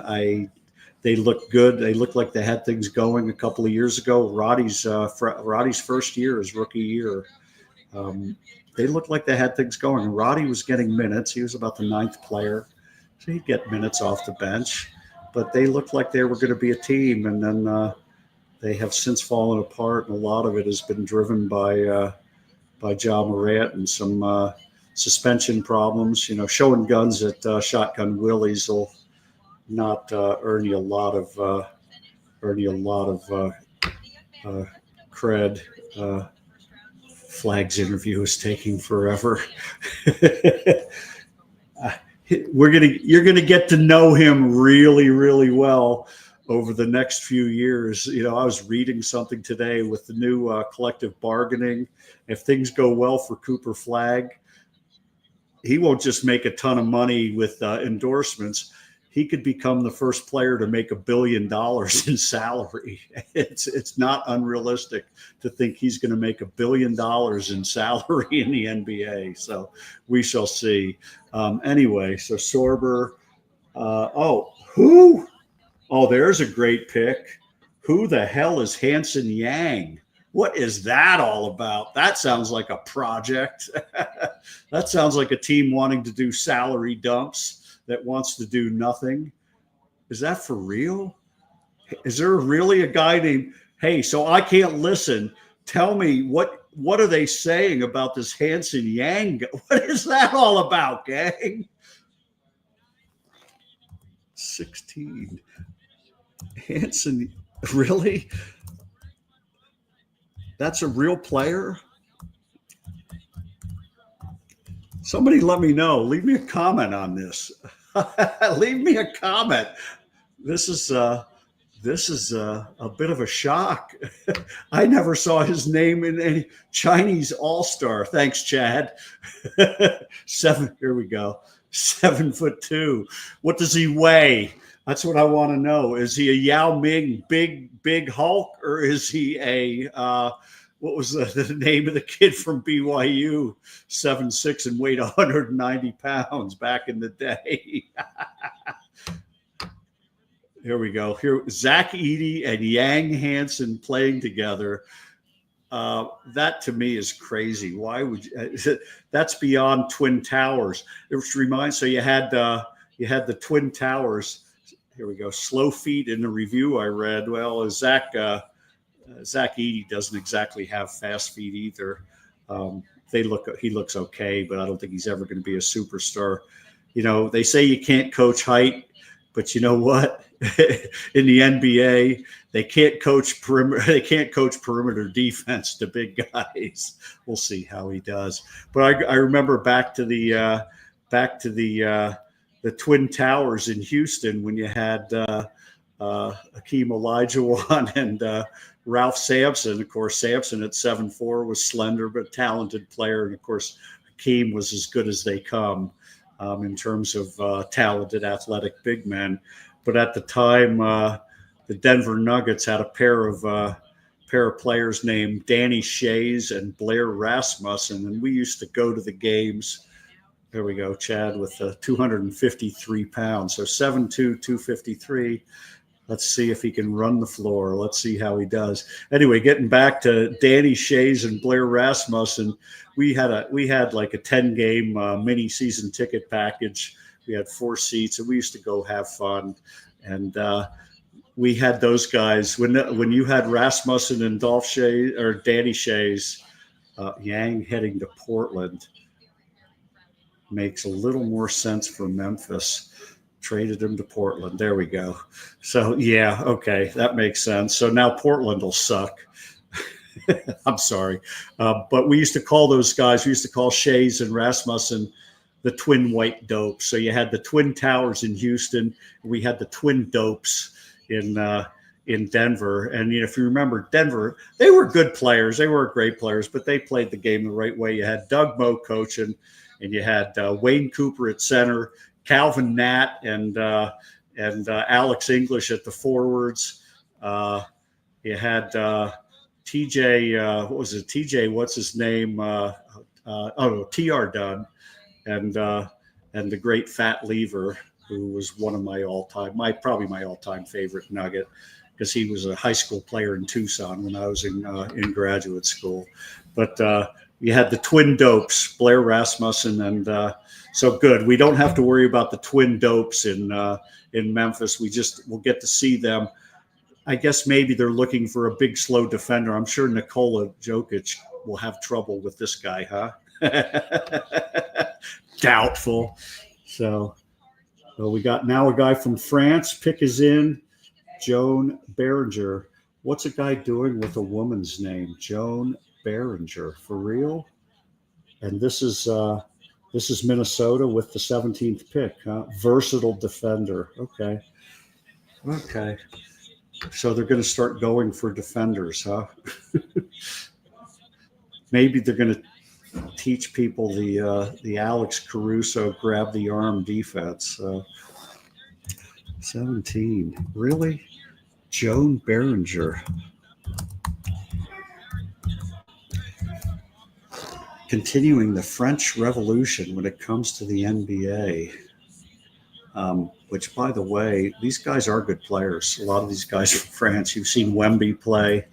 There's a lot of up-and-coming players coming from France. As a kid, who's the kid? The kid in Atlanta, kid in Washington. These kids are good. I don't know how good they're going to be, but the French national team is starting to show up and be a threat at the international level. These are not necessarily, families that grew up in France. They for years you've seen a pipeline of players from the French-speaking countries in Africa. A lot of soccer players have wound up in France that are really, really good from Africa. And now you're starting to see basketball take off, and you've got a lot of great athletes. So I don't know anything about him. I can't say anything about this kid, but obviously I'm a little disappointed. You've seen that was a spot I was really hoping for Nique. Nique now showing up as the 6th best player available on the ESPN charts. That puts him 23. Let's see, 23 was 23 at one time was Indiana. That was where I really wanted him to go. So got some comments here. Let's look at these comments. turning into the United Nations all of a sudden. 5 points a game. Well, you know something? You want to know something, Corey? I'm going to say something. There's a guy, if you look at who the Nuggets have picked, we're really hoping Julian Strother turns into a player. We've seen some really good games out of him in the playoffs and some games where he's a no-show. But the one that absolutely drives me crazy is the God, what's his name? I'm starting to blank. The guy Peyton Watson, the guy they drafted from UCLA after his freshman year, and Peyton Watson averaged like 2.5 points his freshman year for UCLA, and the Nuggets picked him in the first round because of his athleticism. And here he is, 3 years into an NBA career, and he sucks. If there's anybody who's out there who's a Peyton Watson fan, send me your comments as to why you think he's a good player. All he can do is come up with a spectacular block coming from off the ball. You might see him come from off the ball and block a shot, but that guy is such a liability with the ball in his hands, shooting the ball. I'm not sure if he is reliable at shooting layups. Here we go. Peyton Watson averaged 2 points a game. Lee knows. Here we go. Chad went to UCLA. Love Watson. Go Bruins. I'm sorry. He's not. I used to watch good UCLA players when I was at the University of Arizona in grad school. I grew up watching unbelievable UCLA players. This kid's an athlete. He can't play a lick of basketball. And he's the prototype of the guys that shouldn't be drafted in the NBA. So we'll keep an eye on Joan Behringer. I will probably call him Joan Crawford at some point. So we're having fun now. I might get a little punchy, I knew this could go a while. I was hoping we'd go an hour and a half. We're going to go closer to 2 hours now. I'm setting all-time records. Thank you all for sticking with me. We have a large number of people watching. Keep the comments coming, folks. Keep me going. Tell me who you think is going next. Because if it's a foreigner, I want to know. On the clock, the Washington Wizards. Will they draft? Let's see, Washington Wizards. Aaron's in it to the end. Obviously, we're all in it to the end because we're celebrating. This is a celebration. The other reason I'm going to start getting, I was hoping Nique would go in the top. I'm hoping he goes in the top 20 because it's been a while since a Mountain West player has gone in the top 20. The last guys to go top 20 were guy from UCLA, Rashad Vaughn, I believe in like around 2016. Went somewhere around 16th.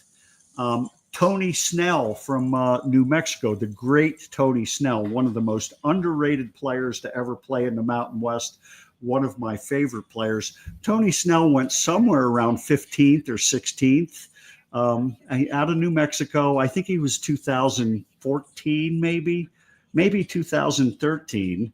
And then 2013 was the number one pick overall in the NBA draft, Anthony Bennett, who completely washed out.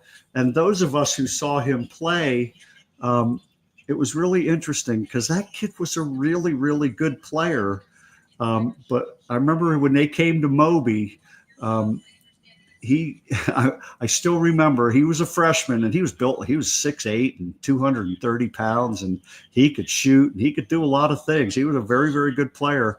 But I remember a loose ball toward the last 2-3 minutes of the game. And I remember Pierce Horning going to the floor and knocking Bennett's ass to the floor and winning the ball. And it was a huge play, and CSU went on to beat a good UNLV team. That was a really, really good game.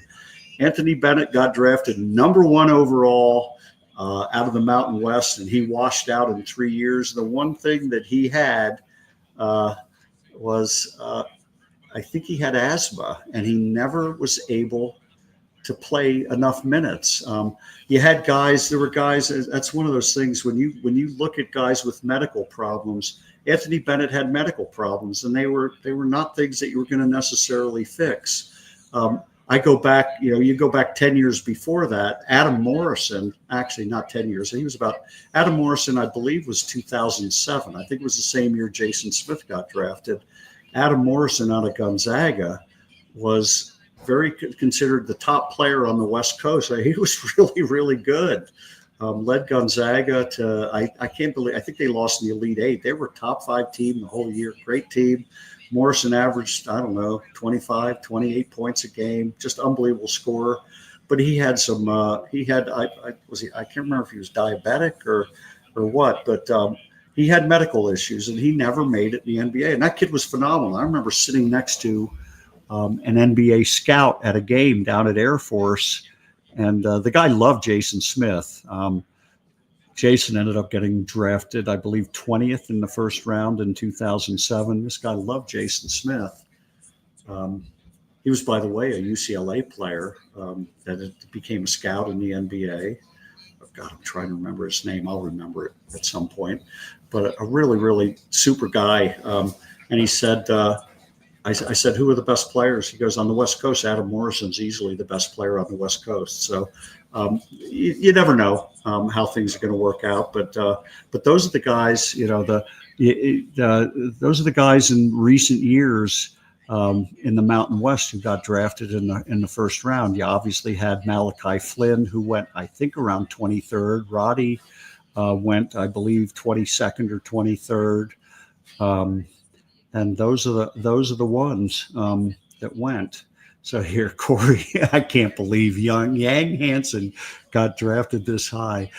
I want to know, how do you end up with a name like Yang Hansen? What's that all about? That seems like a little bit of a conflict. Oh, give me that little guy. Give me that little guy. He's crying. He wants to come down. Now it's time for a little entertainment break. Here he is, ladies and gentlemen, the new addition to the family. This is Bowen, named after Bowen Bourne. This is Big Shot Bo. He arrived with us on Monday. He flew in. We've had him for all of a little over 48 hours. This is Big Shot Bo. Bo, look at everybody. Let everybody know how you're doing. He's probably going to pee on me. He might be a little nervous. This is the most wonderful little guy. He's sharp. He's good. We can't wait. We can't wait to see him grow up into. He's a mini Bernice. For those of you who haven't seen any of my shows, combination of a regular Bernese Mountain Dog, who are about 100-pound dogs, and King Charles Cavalier Spaniel, and. There he is, Bo. There he is, YouTube Glitterati. This guy is something. He really is good. He is potty trained already. He arrived potty trained. He plays. He gets along with Mookie already. He's a great little boy. His bedtime will be 9 o'clock, but he's something else. Bo, we'll see you later. I'm going to pass you on, buddy.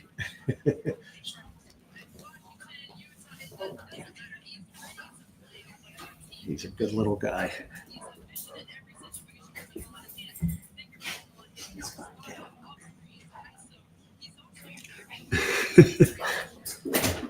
Now you got Mookie playing. Bowen's wandering. We don't want Bowen wandering in the living room, because even though he's potty trained, it's new, and who knows? Here we go. What a cutie. Lee, he's awesome dog. We had so much fun with him. The only disappointment was we thought the flight attendants on Southwest might be nice enough to let us take him out of his little carrier. We had to pay $125 to put him in a carrier and keep underneath the seat. And they wouldn't let him out of the carrier. We couldn't even show him off to all the people on the airplane. So he was a good boy. He slept pretty much the whole way. And we got him home, and he's been great ever since we've been home. We have taken him out in the neighborhood. He's starting to meet people. Walter Clayton Jr. to Washington, huh? You know what I will tell you, that's an interesting one, because I think Miami was really, really all in on him. I think Miami really wanted him. And so that opens up Nique to Miami with the 20th pick, I think. I'm thinking they want an older, more experienced guy. We'll see. So Joan, followed by Walter. Let's get Walter in here. I'm doing my best to keep up with ESPN. Walter Clayton Jr. is a very good player. They say he's questionable. They question his ability to go to the rim. I don't know. I think he's a good player. Might be right. Yeah, I think Nique's lining up really well for Miami, which puts him with Isaiah Stevens. Isaiah's still on a 2-way contract. He's going to have to fight to stay with the Heat. I have no doubt he will. If you listen to his interview, I thought it was really fun. Isaiah's interview, he talked about stopping. He's going to play summer league with Miami, and he's going to stop back in Fort Collins with some of his teammates. So who knows who he's bringing back? But they're going to come back and work out in Fort Collins with Ali and the CSU guys. So that'll be fun. Hopefully he'll bring back. We'll see. Maybe Nique will be coming back after summer league. Who knows? We'll see. That'll be fun though if those two end up together, and maybe they'll make the move for Roddy. The one thing I wanted to also bring up, I am not going to stay on till John Tanji is drafted. That's going to go. He'll be mid-second round. That's still 30 picks. That's still 2.5 hours away, roughly. So I'm not going to stay on that long. But Isaiah's comment of 3 apartment mates playing in the NBA, 3 apartment mates as a freshman making it to the NBA would be unbelievable. Roddy, Isaiah, and then John Tanji. And you think about it, and it really is. That's probably something, at Duke, you probably had guys like Cooper Flagg with Con Duple and the Malwatch kid. I bet you they probably shared an apartment together or whatever. But CSU, 3 guys, that's pretty remarkable. So we'll see. So here we go. Brooklyn's Brooklyn. I don't know if they're going to go for Nique. I originally thought Nique would end up in Brooklyn because Brooklyn had 5 of the first 26 picks, and I'm just playing the numbers. But could he end up in Brooklyn? I think there's a good chance he could go here. Nique could go to Miami as well, but if Nique starts slipping, I think the worst he's going to do is Brooklyn at 26, as long as they still have the 26 pick. They could be trading. This is where you might see some squirrely stuff happening with trades. People start screwing around with, you've seen some very interesting trades out of Boston with having to deal with salary cap related issues. They had to unload players. And they sent a UCLA player, Drew Holiday, to Portland for a younger player, but basically half the salary, who's only got 1 year left on a contract. And they really, really loaded up. They had to move Kristen Porzingis as well, who was on a pretty good contract as well. So Boston had to really clear some salary out. That's what happens with a lot of these trades. That's what they're all about this time of year. And so you might see some squirrely stuff in the next few picks. Who knows? That's what makes it kind of fun, kind of goofy. And then who knows, like I said, the last 2 CSU players picked were picked by somebody else. Jason Smith picked by Miami. In Miami's case, that was kind of and they traded him to Philadelphia. In Miami's case, they knew the Sixers wanted. This is why teams want to keep really, really quiet. Miami knew the Sixers wanted Jason Smith, and Miami really didn't want him. And they drafted him and traded him, and they told the Sixers, well, you draft so-and-so for us and give us $500,000, and we'll let you have Jason Smith. And they held the Sixers hostage for $500,000, which back then, salaries weren't anywhere near what they're like now. And $500,000 was a little different. 2007, 18 years ago. And they made $500,000 on the fact that they found out Jason Smith was coveted by the Sixers with the number 20 pick. So Miami picked him, traded him to Philadelphia, who had the 21st pick. And I can't remember who Miami got. It was a small forward. That's all I remember. I don't remember the name, but but that was that one. And then Roddy, like I said, got drafted by Philadelphia, and Memphis wanted him. Memphis really, really wanted Roddy. The other team that I believe was trying to move up for Roddy, which I wish they had done and figured out a way to get him, was Golden State. Golden State really liked Roddy, and it would have been nice to have Roddy end up at Golden State. Speaking of Jason Smith, I'm reminded of some funny stories back in his last year at CSU. He played in a system that wasn't necessarily the most conducive to exploiting all of his abilities as a 7-foot kid who could shoot from the outside and score on the inside. He was a really, really good player. Everybody who was around then knows how good Jason was. But I can remember I got to know his dad a little bit. God bless him. His dad died in a terrible car accident a few years later. But I remember running into his dad once, and I asked him how he was doing. And he goes, "I'm not doing so good. I'm not real happy with that coach of ours. I'm going to go up to his office and give him a piece of my mind right now." And I started laughing, only because it just goes to show you parents still stay involved with their kids, even at the Division I level.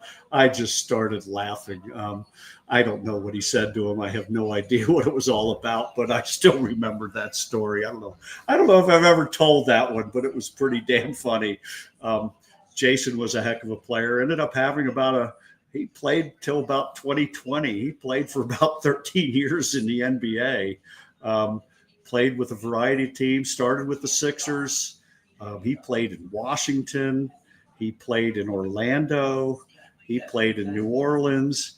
He played for an hour in Milwaukee, and I think he got traded back to New Orleans. I think he had two different stints in New Orleans. So he was always he's a great player to have around. Great shooter. Oh, here we go. Nolan Traore, another Frenchie, right? Am I right? Another Frenchie. I think this kid's supposed to be good. I don't know. I don't watch Euros. I do know the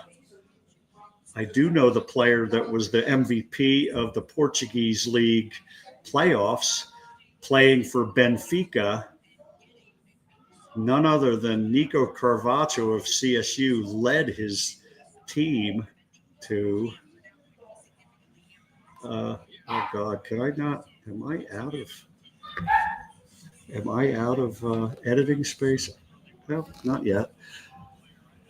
Number 19, Nolan Traore, not Nolan Smith from Duke. Nolan Traore.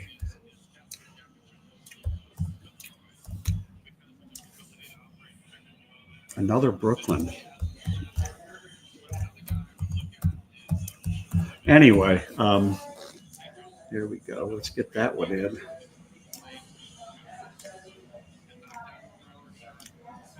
Save that. Click it in. I'm getting all these messages all over the place. There we go. We got it. I got a comment here. Wish the Nuggets had a first. There are a lot of people, my high, there were a lot of people hoping that they'd trade, make a move. I mean, package Peyton Watson and whoever and move into the first round. But the problem is I don't think anybody likes Peyton Watson other than my friend Chad Pyro. I'm sorry, Chad. I'm picking on you. It would be nice to have the Nuggets have a first round pick, but they'd probably put him, they'd have to guarantee a contract and he'd probably get killed on the salary cap with something like that. They need to have room to bring in a veteran to support that team. And while it's fun to have rookies, if you don't get a plug and play rookie, and they're hard to find. If you don't get a plug and play rookie, I think Nique is good enough to get into the rotation. I think Nique is good enough to play for the Nuggets. I think he's certainly good enough to play ahead of guys like Strother and Peyton Watson, but you never know until the rubber hits the road. Here's a great question. Do you prefer Clifford to go to a bad team and get more minutes, or a good team and get more developed? You know, that's the question of the night. I would love to see him go to a good team, because I think he can play right away for a good team and get minutes, while they wouldn't be a lot. I would like to see him play with guys, play in a system that is already successful, because you can get stuck in some pretty bad stuff in the NBA. It's kind of like, would you want to end up in Portland right now? They just drafted Wang. What are you doing? What are you taking pictures? It's a parking lot. Who is this guy? Yang Wang Hansen. I wouldn't want to go to Portland. Although Nique probably wouldn't mind it. One of his best friends, Jabari Walker, who when he entered his freshman class at CU, Jabari Walker got drafted by Portland, I believe, after his sophomore year in the second round. And Nique is still, I think, is pretty much his best friend. And he invited Jabari to his, Jabari's in the green room with him, which is pretty exciting, you know. But Alex, that is the question of the night. I'd love to hear what other people think and why. I prefer a good team, but you know, sometimes you end up on a bad team. You get more minutes. You get in the right situation when you're a hustler and a player. You develop a great rep, and that can help you get exposed into, you know, future better opportunities. But, you know, if he goes in the first round, he's pretty much he's locked in for 3 years. 3 years, I think probably about $3 million a year. So about 3 years, $9 million. There you go. Miami passes on Nique, takes Gasparis. Interesting. That kid's a good player. I think he's going to be a decent player. I think he might have slipped a little bit beyond where they thought. A lot of those Euros went ahead of him. So I'm going to edit, and I'm not going to type out his whole name. We're going to call it Kasparis, because that's going to be hard. My challenge this year with CSU is going to be Augustinus Kiadoulis, otherwise known as Augie, for CSU. We're going to have to get used to saying that name. By the way, we're up to 444 people in the room. This is awesome. Remember, the sooner Nique gets picked, the sooner Justin Michael comes on, because he gets his article done. Please stay with us after Nique gets drafted. It's going to be a lot of fun talking with, we'll have some fun with Justin. Hopefully he'll be ready to talk, because I'm going to be talked out. Anyway, we're already up to pick number 20. I am on record as saying Nique won't last past 26. I had really thought 23 was a good spot for him. Atlanta could be as well. I've seen Atlanta mentioned, but we'll see. We'll see. Atlanta with a good friend of mine. I have a very good friend I went to high school with who lives in Atlanta, who might go to a game now and then, but I'd have to go visit him and go see Nique down in Atlanta if he gets drafted there. Go visit my buddy Ray Ramirez. Chad knows my buddy Ray, Crazy Ray, Uncle Ray. Ray's a member at East Lake, and so some of us have had the wonderful opportunity to play East Lake. Oh, I've got Utah on the clock. No way Utah picks Nique Clifford. Absolutely no way. I'd be shocked. They're not. Justin Michael after dark. There we go. Here we go. Jake, this is a good question. Who's the next Ram to get to the NBA? Anybody have any thoughts on this? I have not discussed it. That would be a good topic to bring up with Justin. We'll see if there's somebody on the roster right now. I'm gonna go with a real funky one. I like a lot of the new players. I really do, but I'm gonna go out of the blue. I'm gonna go JoJo McIver, freshman guard out of Texas, as the next NBA player. Here we go. Kerry Booth plus 1,100 possible. Harry has a lot of talent. He's got work to do. I have no doubt he's going to get challenged, and he's going to try and meet the challenge, and the effort will be there, and he will be in a system that allows him to thrive. And I have no doubt the physical ability is there. It's just a matter of him putting it together, doing what it takes, taking the steps, and it's gonna be, in his case, he's gonna have to do it a step at a time. It's not gonna come overnight, and the work's gonna have to be there. But JoJo McIver, he's only 6'2". That's not a height that necessarily gets you to the NBA, but I think this kid is going to be a really, really good player. Wow, is he going to be legit? Seems like a lot of hype. I don't think there's hype here, Jake. I think he's going to be good. He's got the right body. He's got big wingspan. NBA loves big wingspan. Once he gets the other things and starts showing off the other things he's got good basketball IQ, and it's just a matter of playing with better players and really developing his skills. So is he going to be legit? I think so, but it's going to take time. I don't think he'll play much this year. He'll play a little bit, but I don't think he'll play much this year. We have a pretty good backcourt with Brandon Rexsteiner, Josh Pasquarelli, and Jace Butler. All will be ahead of they'll all be ahead of Darnell Slater as well. I think they'll all start ahead of JoJo. I will repeat, if I will be having Brandon Rexsteiner on tomorrow night onto a show. We're going to get to meet Brandon, a 6'1" guard out of Atlanta, Georgia, who spent his first 2 years at Virginia Tech in Blacksburg, Virginia. So we'll see. I'm looking forward to that and starting my summer series. I got to get to a practice, get some other people lined up, but we'll get to know we'll start getting to know the people in the portal.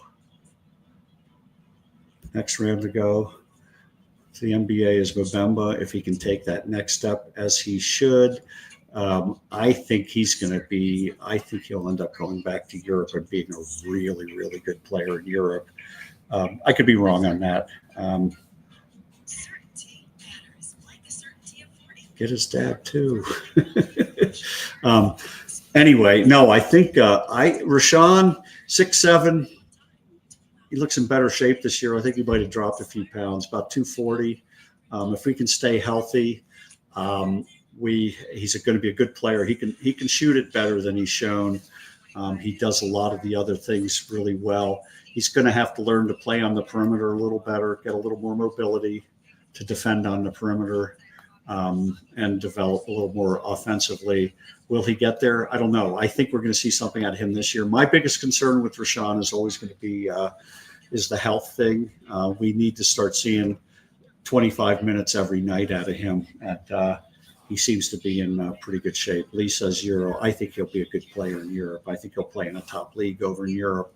Remember, European passport goes a long way with the top teams in Europe. So they are limited to a certain amount of non-Europeans on those teams over there, and so a European passport anywhere in the European community, and Austria is part of that, gets him the equivalent of a Spanish passport or a French passport or a Italian passport, so Turkish passport, you name it. So we'll see. So 21 Utah, they're probably talking about trading. I mean, I think Danny Ainge's kid, Austin Ainge, is very, very involved with the running of the Utah Jazz now. I don't know how many of you guys remember Austin Ainge at BYU. He wasn't as good as Dad Danny. Or it was an Uncle Danny. I can't remember. They're related. They're all related in Utah, aren't they? I shouldn't be saying these things. Let's have some fun. Anyway, I think Austin Ainge is involved. Lord knows. Will Riley, not a surprise, good player out of Illinois. Played ahead of, kind of the small forward, played the three. They played him ahead of guys like Carey Booth. Oh, there we go. So let's get him into the a lot of people were high on him. I thought Riley is one of those young guys who showed some really good signs, but I'm not sure. He's one of those guys that I'm not sure what he's going to do. Young and skinny. I definitely don't like the Illinois program, so maybe he was hurt by the fact that he had to play for a coach that wasn't real good in terms of developing players. We saw, if you saw my show a couple weeks ago, I did a show after practice, and I talked about Kerry Booth, and I wasn't trying to be critical of Kerry. I was surprised he wasn't further along physically after playing in two Power 5, Power 4 conferences, Notre Dame in the ACC and Illinois in the Big Ten. The kid wants to work and he wants to play. He wouldn't be at the level he's at if he didn't want to work hard. But I just don't think they took an interest in his development. I think after he gets a year with Jason Phillips and the CSU strength and conditioning program, you're going to see a completely different player. I don't think much of Brad Underwood at Illinois. They're a program that gets a lot of good players, and I don't think they do much with them. And they've already had two guys picked. I think that what's his name, who went 19th or 20th, and now Will Riley. We'll see. Hey, here's a good question. How excited are you for Texas State Conference basketball games? I'm dying to see. So, a couple of things. They're not very good right now. They definitely are not very good. They're. I'll get back to Texas State in a second. Here's Aaron's comment. No one does less with more than Underwood. Yeah, I'm not a big fan. Anyway, getting back to Texas State, they're not very good. They're in the San Jose State, Wyoming level. So 150 to 200 in terms of net kind of team. But they don't have many recruiting advantages playing in, I think, Conference USA, or are they in the other Sun Belt? I can't remember which one they're in. I think it's Conference. No, they're in the Sun Belt, or whatever. Texas is fertile recruiting ground, not just for football, but for basketball.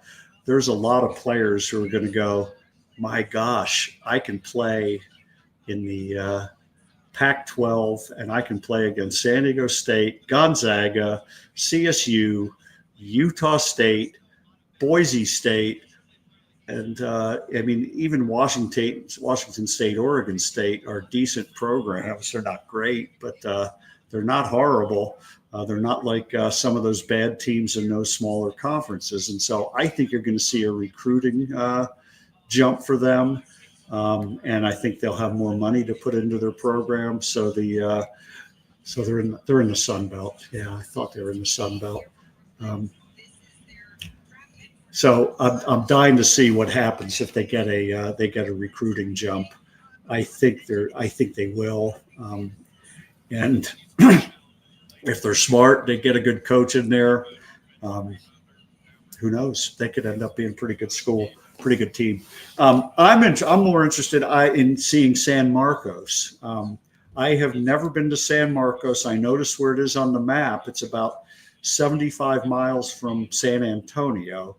I just spent a weekend in San Antonio. That's where Bowen is from. Actually, Bowen was bred at a home in New Braunfels, Texas, which is about 2/3 of the way to San Marcos from San Antonio. It's about 35 or 40 miles. So on the way to San Marcos. And I had an unbelievable time in San Antonio. For those of you who have been to San Antonio, you know what I'm talking about. Even though it's hot and humid in the summertime, what a wonderful city with lots of things to do. Lots of nice people, lots of good food. That's all I can say. Just a fantastic weekend. CSU will be playing a game in San Antonio. So they play UT San Antonio in Fort Collins this year, and they are scheduled to play in San Antonio next year. And my wife hates football, and I probably can talk her into going to San Antonio. We had such a good time. But San Marcos would be a real, from what I hear, real fun little city. It's 70 or 80,000 people. It's not a really big city. So it's a college town.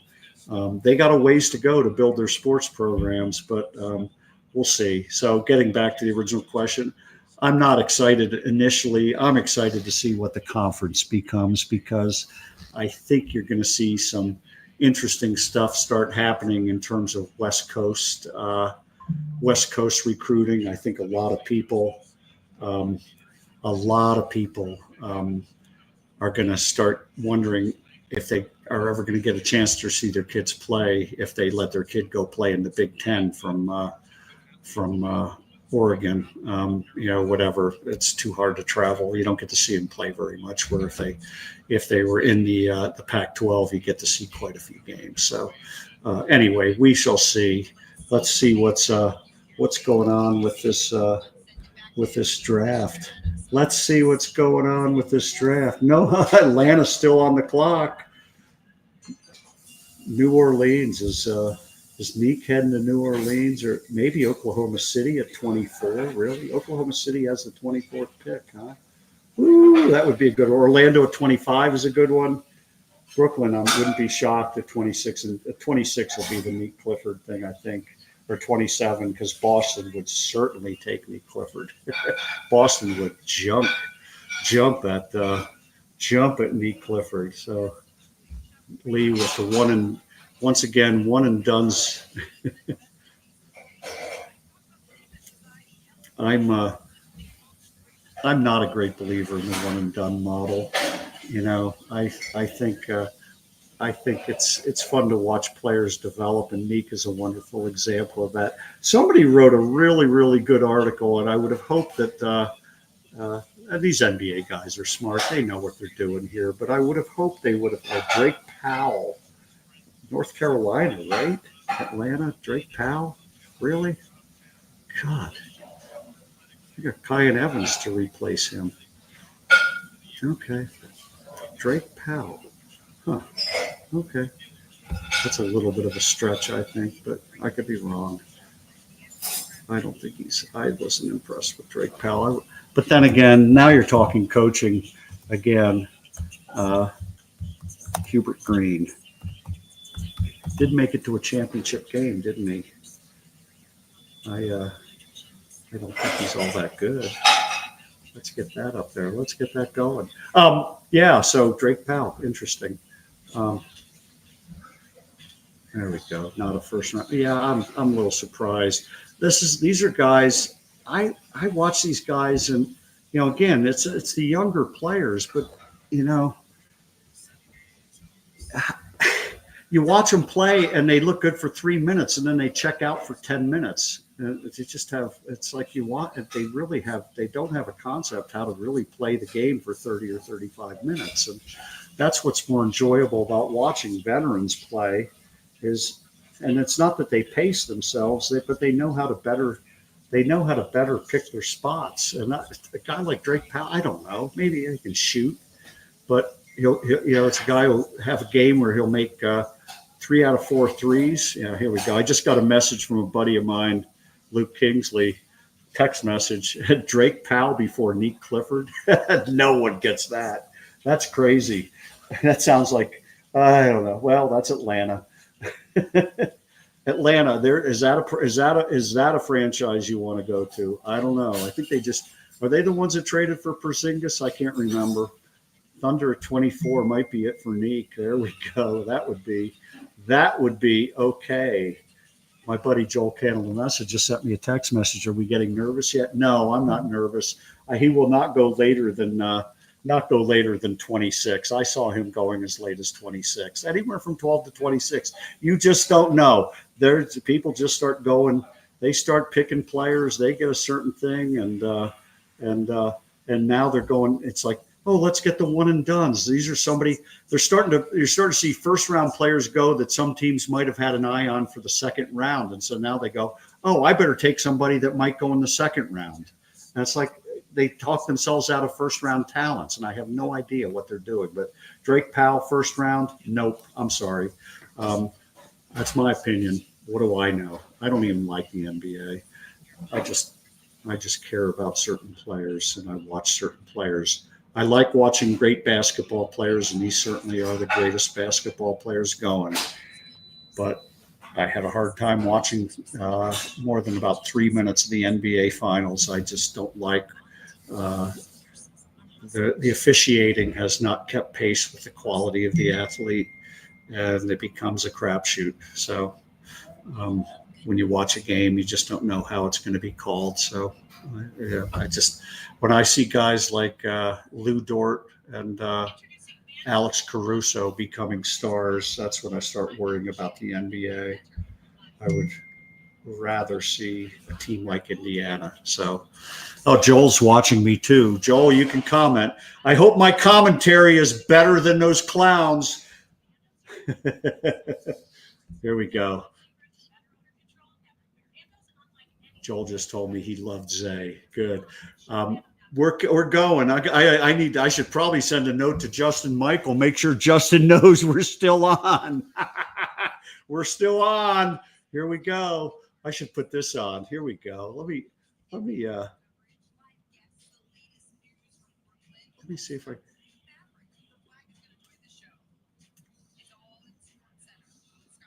Let's see if I can. Here we go. I can use this. We can put this on. I don't have to type things in, do I? New Orleans Pelicans on the clock. There we go.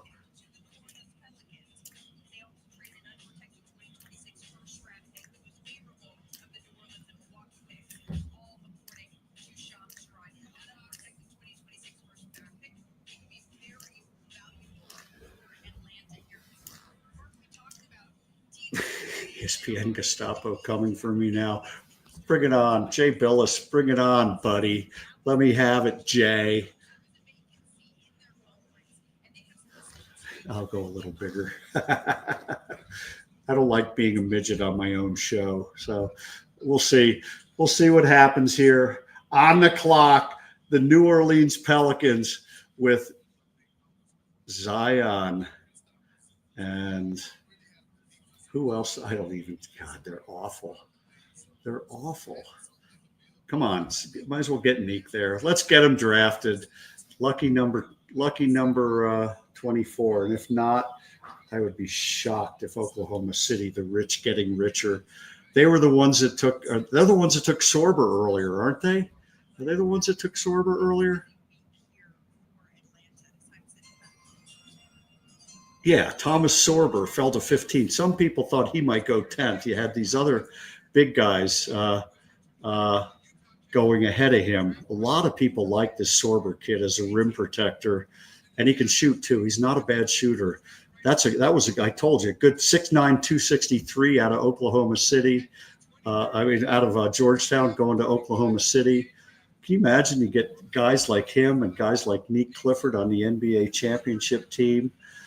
Nique Clifford, a perfect replacement for a guy like Alex Caruso, who at some point people are going to go, you should be fouled out in 6 minutes. But we'll see what happens next year. It'll be interesting to see if they upgrade their talent as opposed to upgrade their physicality. So here we go.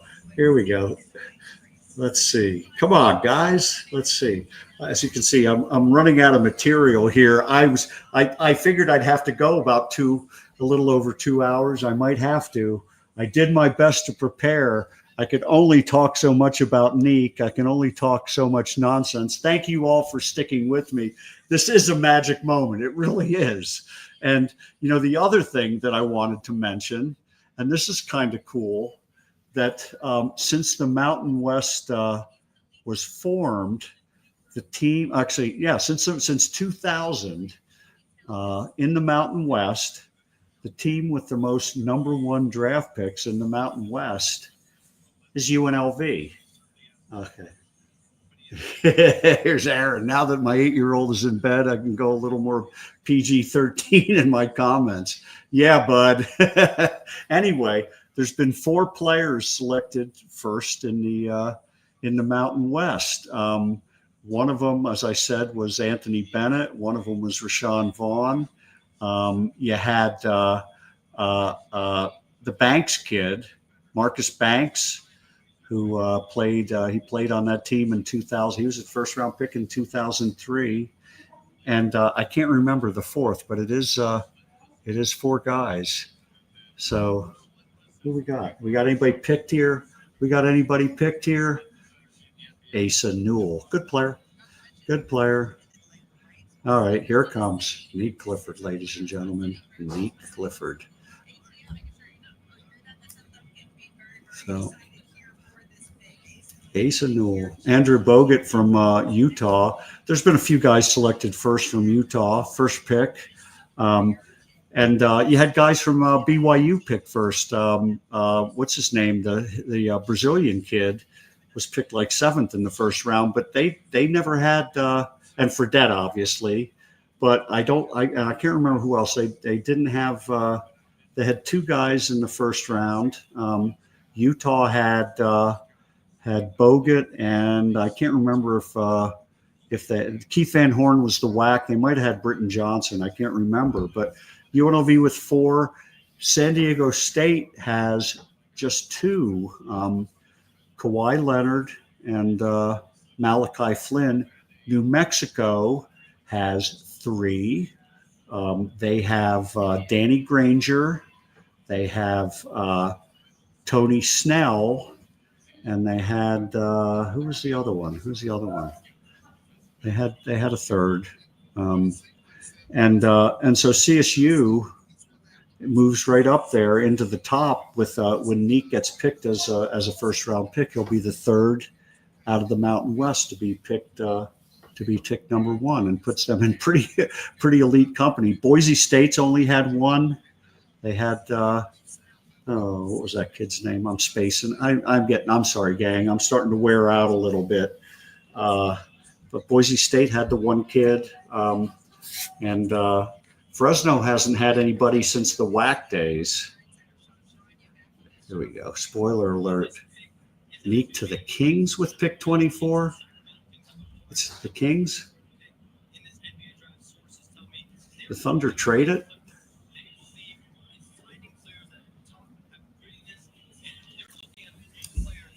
Did the Thunder trade it? I don't know. We'll see. To the Kings. Boy, that's an organization that's been struggling. But we'll see. We shall see. I'm going to go with this. Nique to the Kings with pick 24. This is a first-timer. Bryce, I've never had you on before. Welcome. Thanks for joining in on this fun night. Sounds like it. There we go. Sounds like a trade. Kings really wanted him. That's good. Heading to Zacatepetros, California. Who did they pick with the first? They haven't. Oh, they haven't had one. Oh, they don't. Well, he'll go play with Drew Holiday. No, Holiday got traded to Portland. Who knows? Here we go. Is this it, folks? Are we going to get it? What do you think? What do we think? Yeah, there it is. The pick is in. Yeah. There it is. Nique to the Kings. Yo, everybody. Number 24 in the NBA draft. Number 1 in your hearts via Oklahoma City.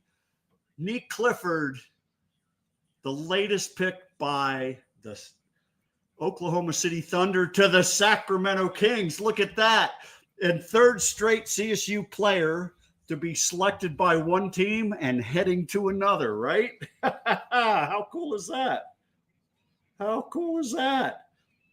That is awesome. Oh God, look at everybody. I'm watching the TV, people. I'm watching it on my phone. So this is, oh, I just love it. I am so happy for mom and dad who have been so unbelievable in terms of their level of support, to Coach Medved and his wife Erica, who are there, to Ali and his wife Mallory, who are there, who have played such an important component in Nique. But ultimately, this is a kid who has done it on his own, folks.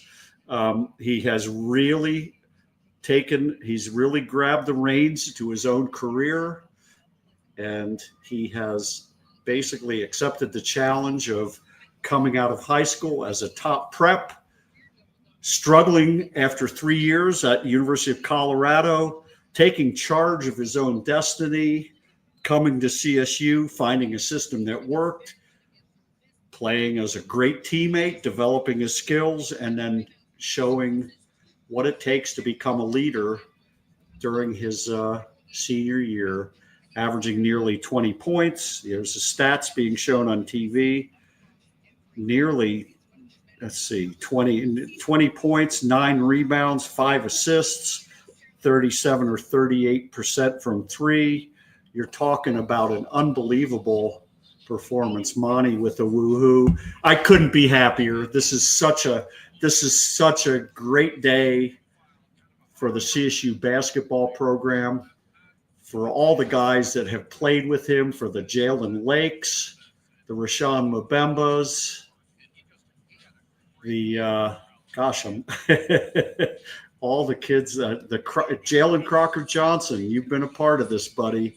For the Kyle Jorgensens and the Nicola Joppas and the Kyan Evans, all of them, but especially Jay Lake, who was such a big part of this team this past year.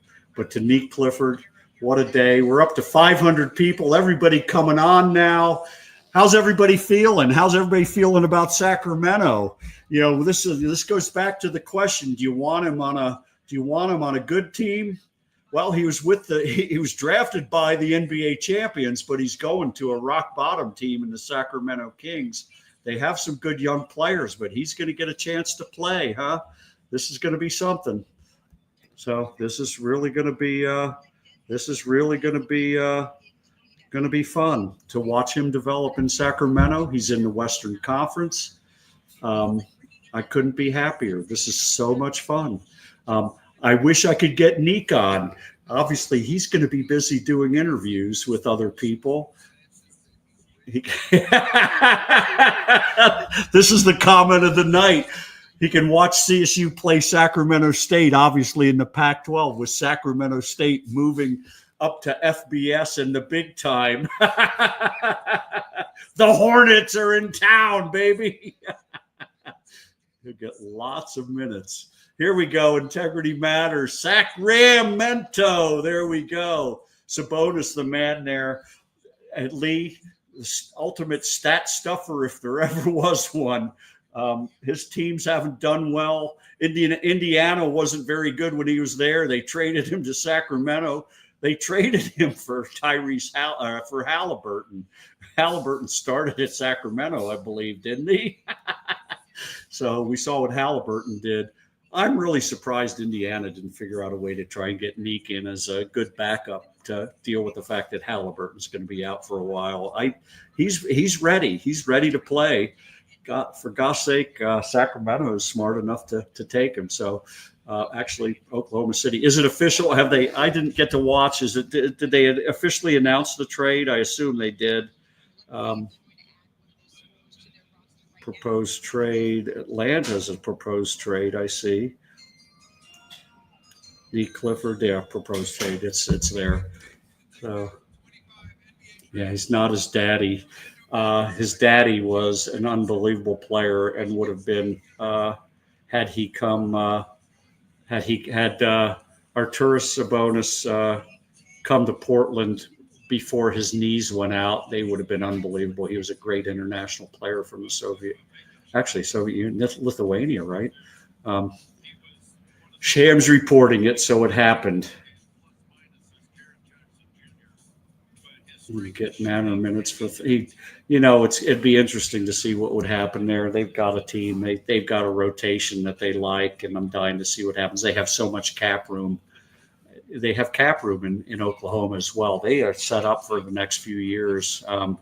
They don't need first round picks. They got guys, they can go out and buy players that can come in and be instant starter, high rotation players ahead of some people that played a lot this year. So it'll be interesting to see. But let me see if I can pull up the. I'm going to leave the draft board. Let's do this. Let's go to the teams. Let's pull up the Sacramento roster. How about that? Let's pull up the Sacramento roster.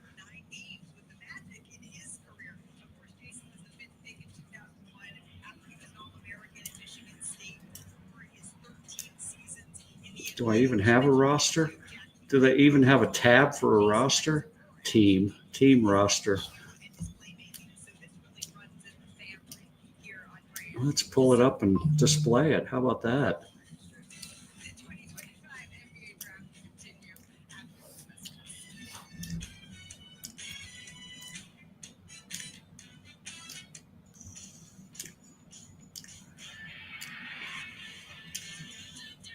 Malik Monk, Kentucky. Isaac Jones, nice hair, Isaac. Terrence Davis. Doug McDermott, Creighton. Zach LaVine. They traded for Zach LaVine, huh? DeMar DeRozan. Another Pac-12 guy. Domantas Sabonis. Keegan Murray.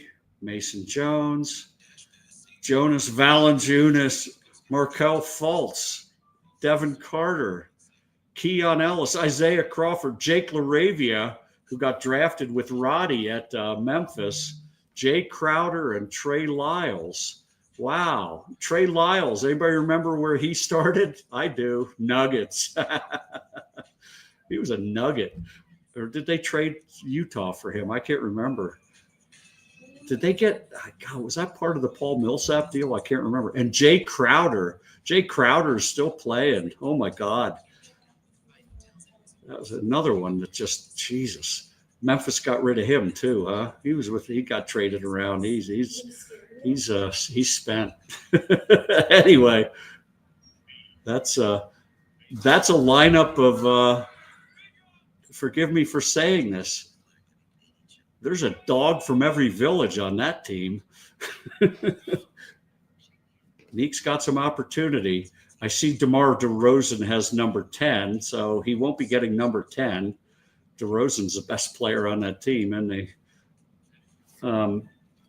Let's see what's open. They have 2 number 3s, so obviously they got issues at that place. Isaac Jones. Didn't he play in the? Is he the one from the Big West? Let's look him up. Isaac Jones, rookie.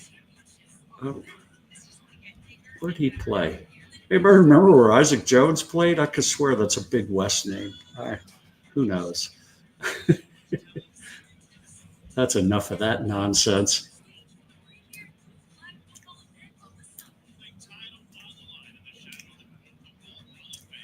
Here we go. We didn't start with Denver. They traded for him when giving away Donovan Mitchell. That's right.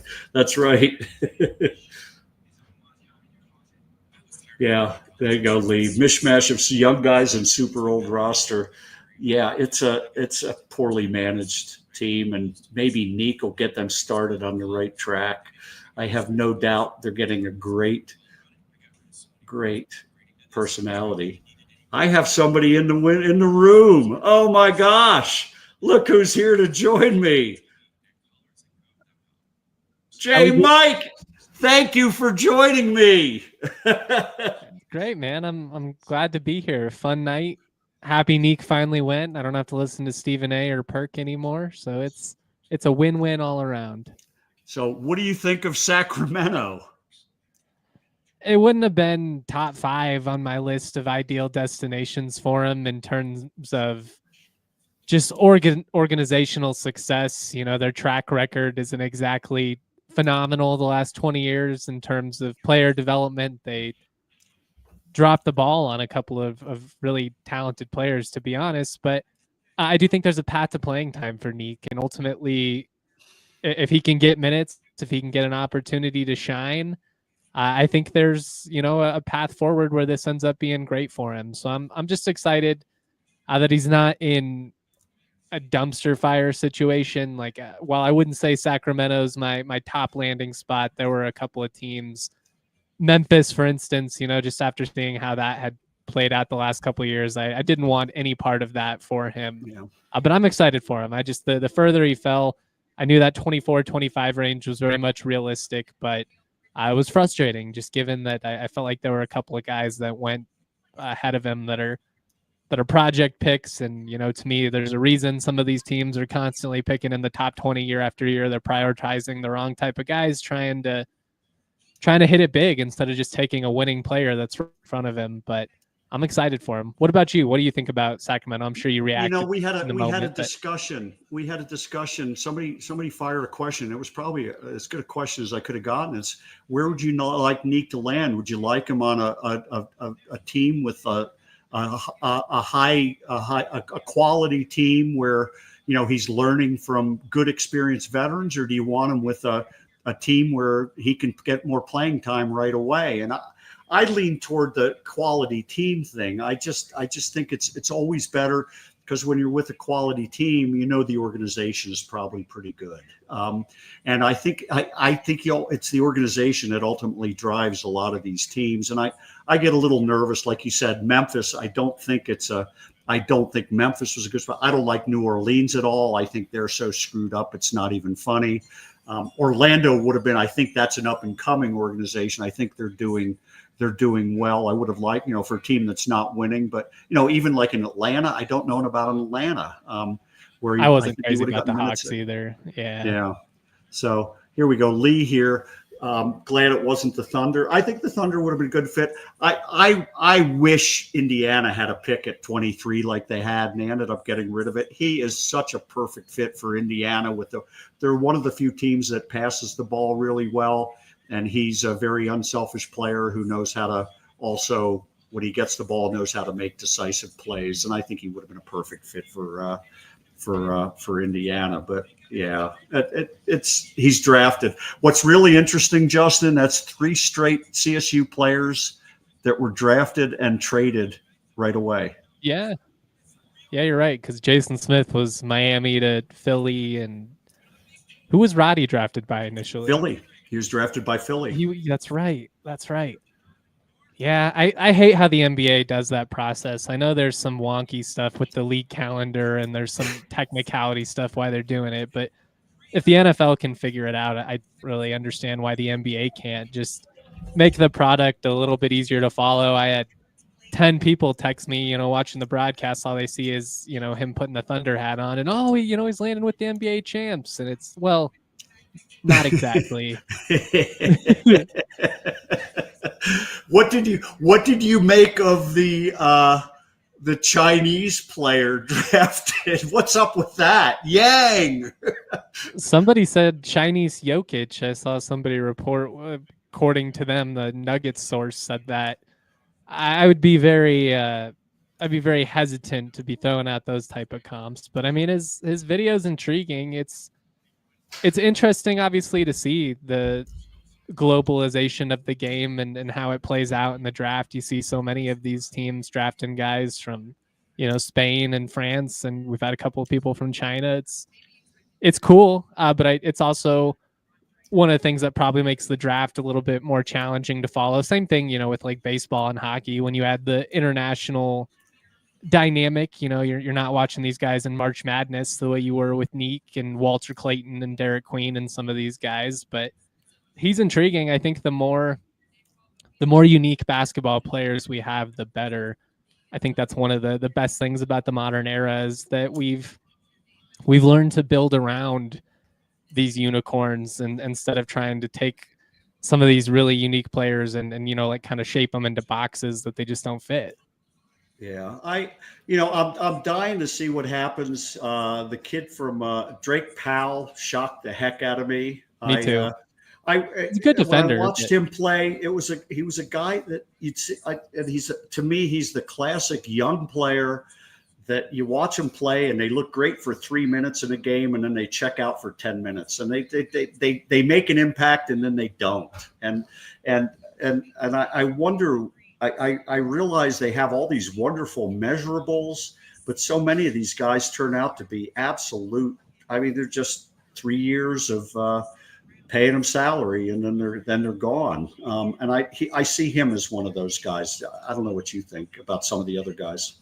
well, I mean, for transparency's sake, he was the reason I tweeted about, there's a reason that some of these teams continually end up picking in the same spot over and over again because you're prioritizing projects and you're just getting greedy. You're trying to hit a home run. You're trying to get a generational talent. And I understand the process and how you're, looking for athletic traits. And, the idea behind it is we get this guy in our NBA system, we develop him, we refine him, yada, yada, yada. But I would argue, what's the percentage of these guys that actually hit? And I understand at 23, Nique is older and, yeah, maybe you don't get 15 years out of him, but I mean, 23 and 2025 is, 23 in the 80s. I think with the training and everything, like he's got such a long career ahead of him. He's a win now type player. I just hope it works out for him in Sacramento. I'm very interested to see how big of a role he can have in year one, but he had the right colors on, right? Had the purple and pink on. So the vibes were already right. There you go. I love the purple too. I've always been a big fan of purple. One of the interesting things, there was an article, and I can't remember who wrote it, some national guy who did a bunch of scouting stuff, talked about Nique, and I thought he had one of the most incisive views from somebody at the national level. I know what you see, and I know what I see. We read each other's, we see each other's stuff. But this guy talked about, there's no reason to assume that Nique has peaked. His development curve has been going like this. And there's no reason to believe it won't keep going like this. And he thought that there would at least be some NBA teams that might realize it and then move him into the lottery as a result of that because of how fast he's developing. He's not a project. He's already got stuff that he can demonstrate. A 20-10-5 guy in college, but the leaps he's made in the 2 seasons at CSU, there's no reason to believe he won't be able to keep going and be an all, and even, he could be an all-star for all we know. Yeah, I mean, we see it all the time. Some of these guys that, nobody thought Jalen Brunson was going to be what he is in the NBA. But if you watch that dude at Villanova, he was a damn good basketball player. He was unselfish. He was high IQ. He fit within the system.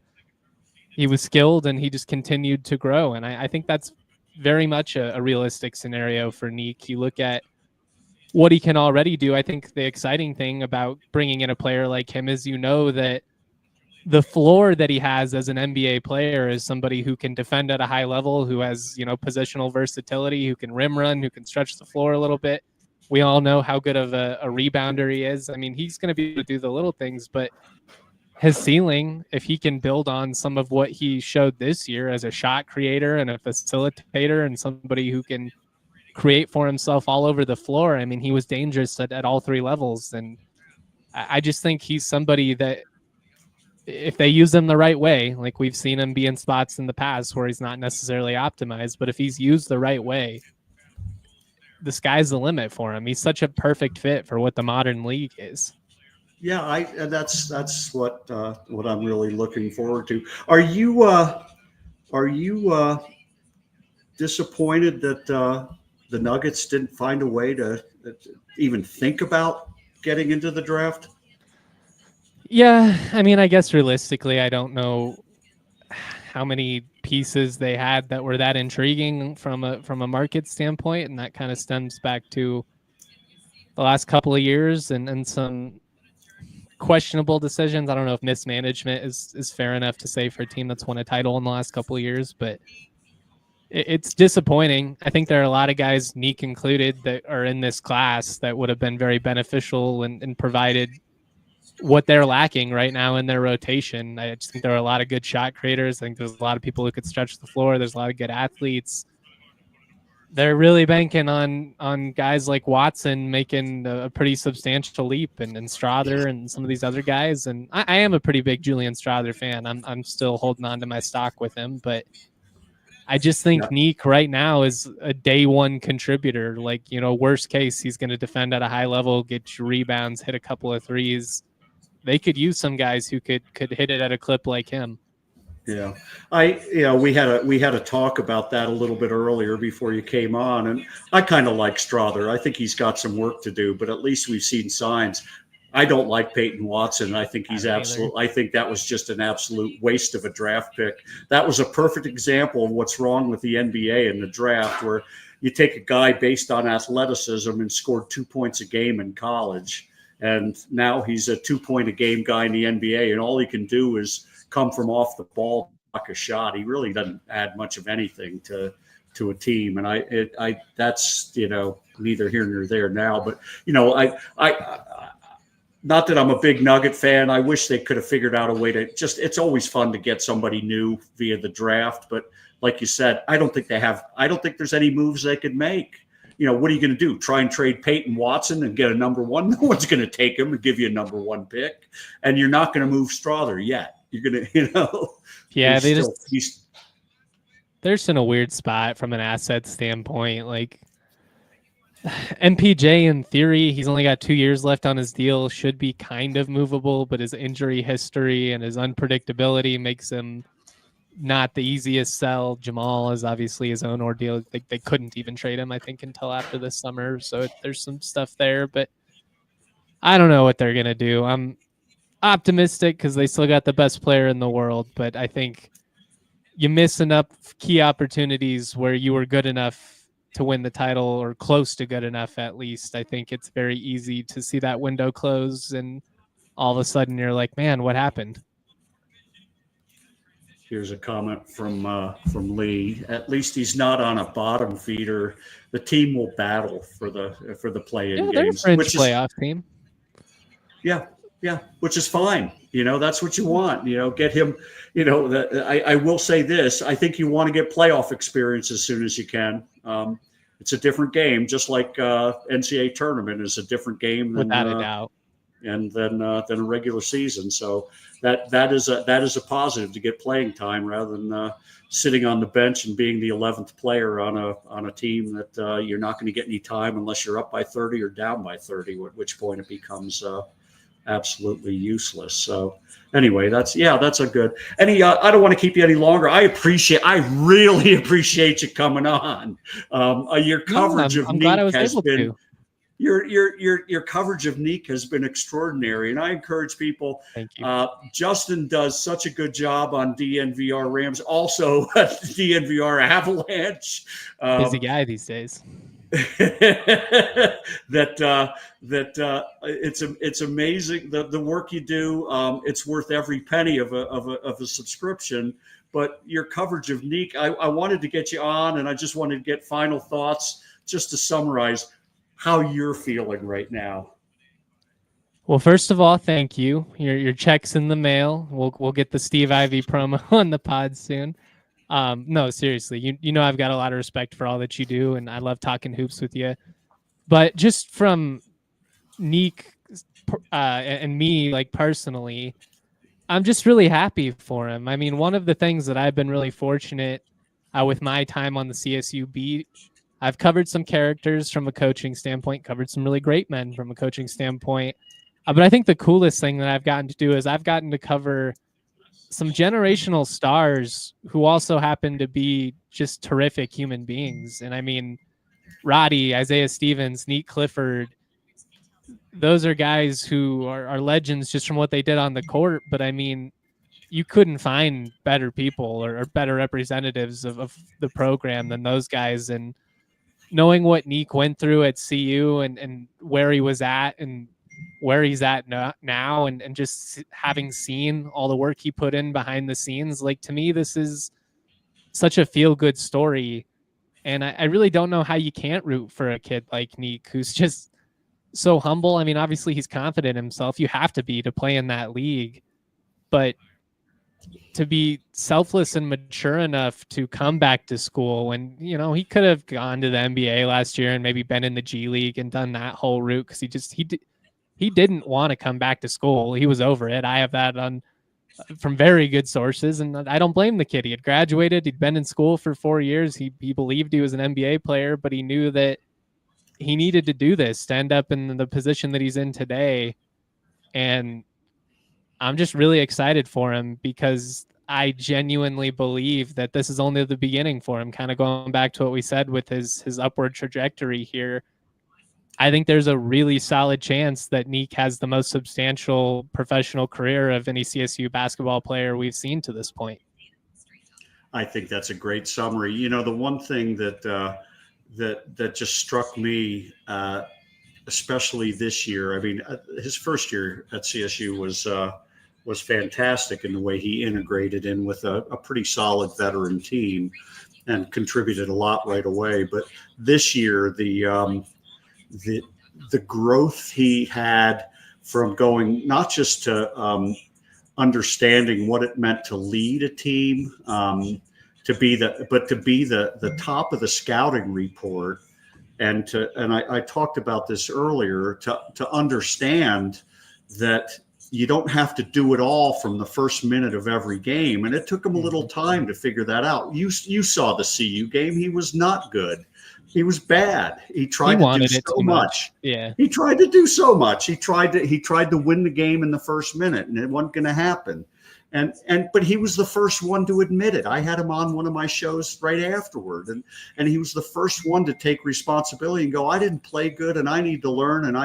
And over the course of the year, figuring out a way to pick his spots, the level of maturity he showed in terms of accepting that responsibility, and then learning how to take his skills and pick his spots, and when to start contributing and when he needed to take over. That was that's not an easy thing to learn, and he did that over a span of like 3 months, and that's crazy what he did. And you saw it, I saw it. You know what kind of kid he is, but first and foremost, humble and confident, and you know, nothing is fake, nothing is phony. There's no beating my chest, braggadocio kind of mentality. Just a real simple, down-to-earth person with all the confidence in himself and all the humility that it takes to try and make himself better the next day. And to me, it's just been incredible. I mean, his shot making down the stretch of that run, and in the winning streak, and games they had to win. Like, you know, they had to win the Mountain West tournament, obviously, but they really helped themselves by, you know, earning that 2 seed and giving themselves a more favorable path. But that, obviously, you can look at the 36 points he had in Boise, but I mean, closing out some of those Mountain West tournament games, he had some big buckets in the Memphis game. It wasn't his most efficient offensive outing, but he had some really key baskets, I felt like, that kind of swung the game in CSU's favor. And I'm just excited to see what he can be, because frankly, he's somebody who I thought had NBA potential when he came over, but he's already surpassed what I assumed he would develop into at CSU.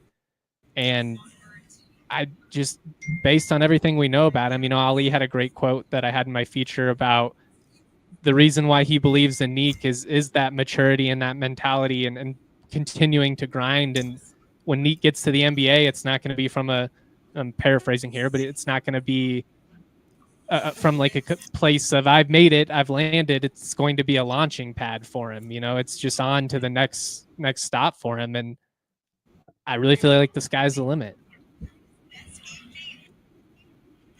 Yeah, I think so too. So looks like, boy, my network is getting kind of weird right now. Look at my, I got a little lag in my talk. Let's call it a night. It's been a long day. I've been on for 2 hours and 40 minutes. I really wanted to do this. I was hoping he'd go 12th. I thought I had this timed, but Justin, thank you so much for coming on. Everybody else, thank you so much for participating. I love this CSU community. Like I said, follow Justin on X. Go out on DNVR Rams. Get the subscription. stick with me. We're going to do a show tomorrow night. I'm going to have Brandon Recksteiner on tomorrow night. We're going to start Nice. a series of getting to know the new guys at CSU. But I really look forward to the coming year, and looking forward to doing some more stuff with Justin and building this community as we love to do, don't we? Hell yeah, man. Always a blast and much love. Thanks for having me on. You bet. Thanks, Justin. Good night, everybody.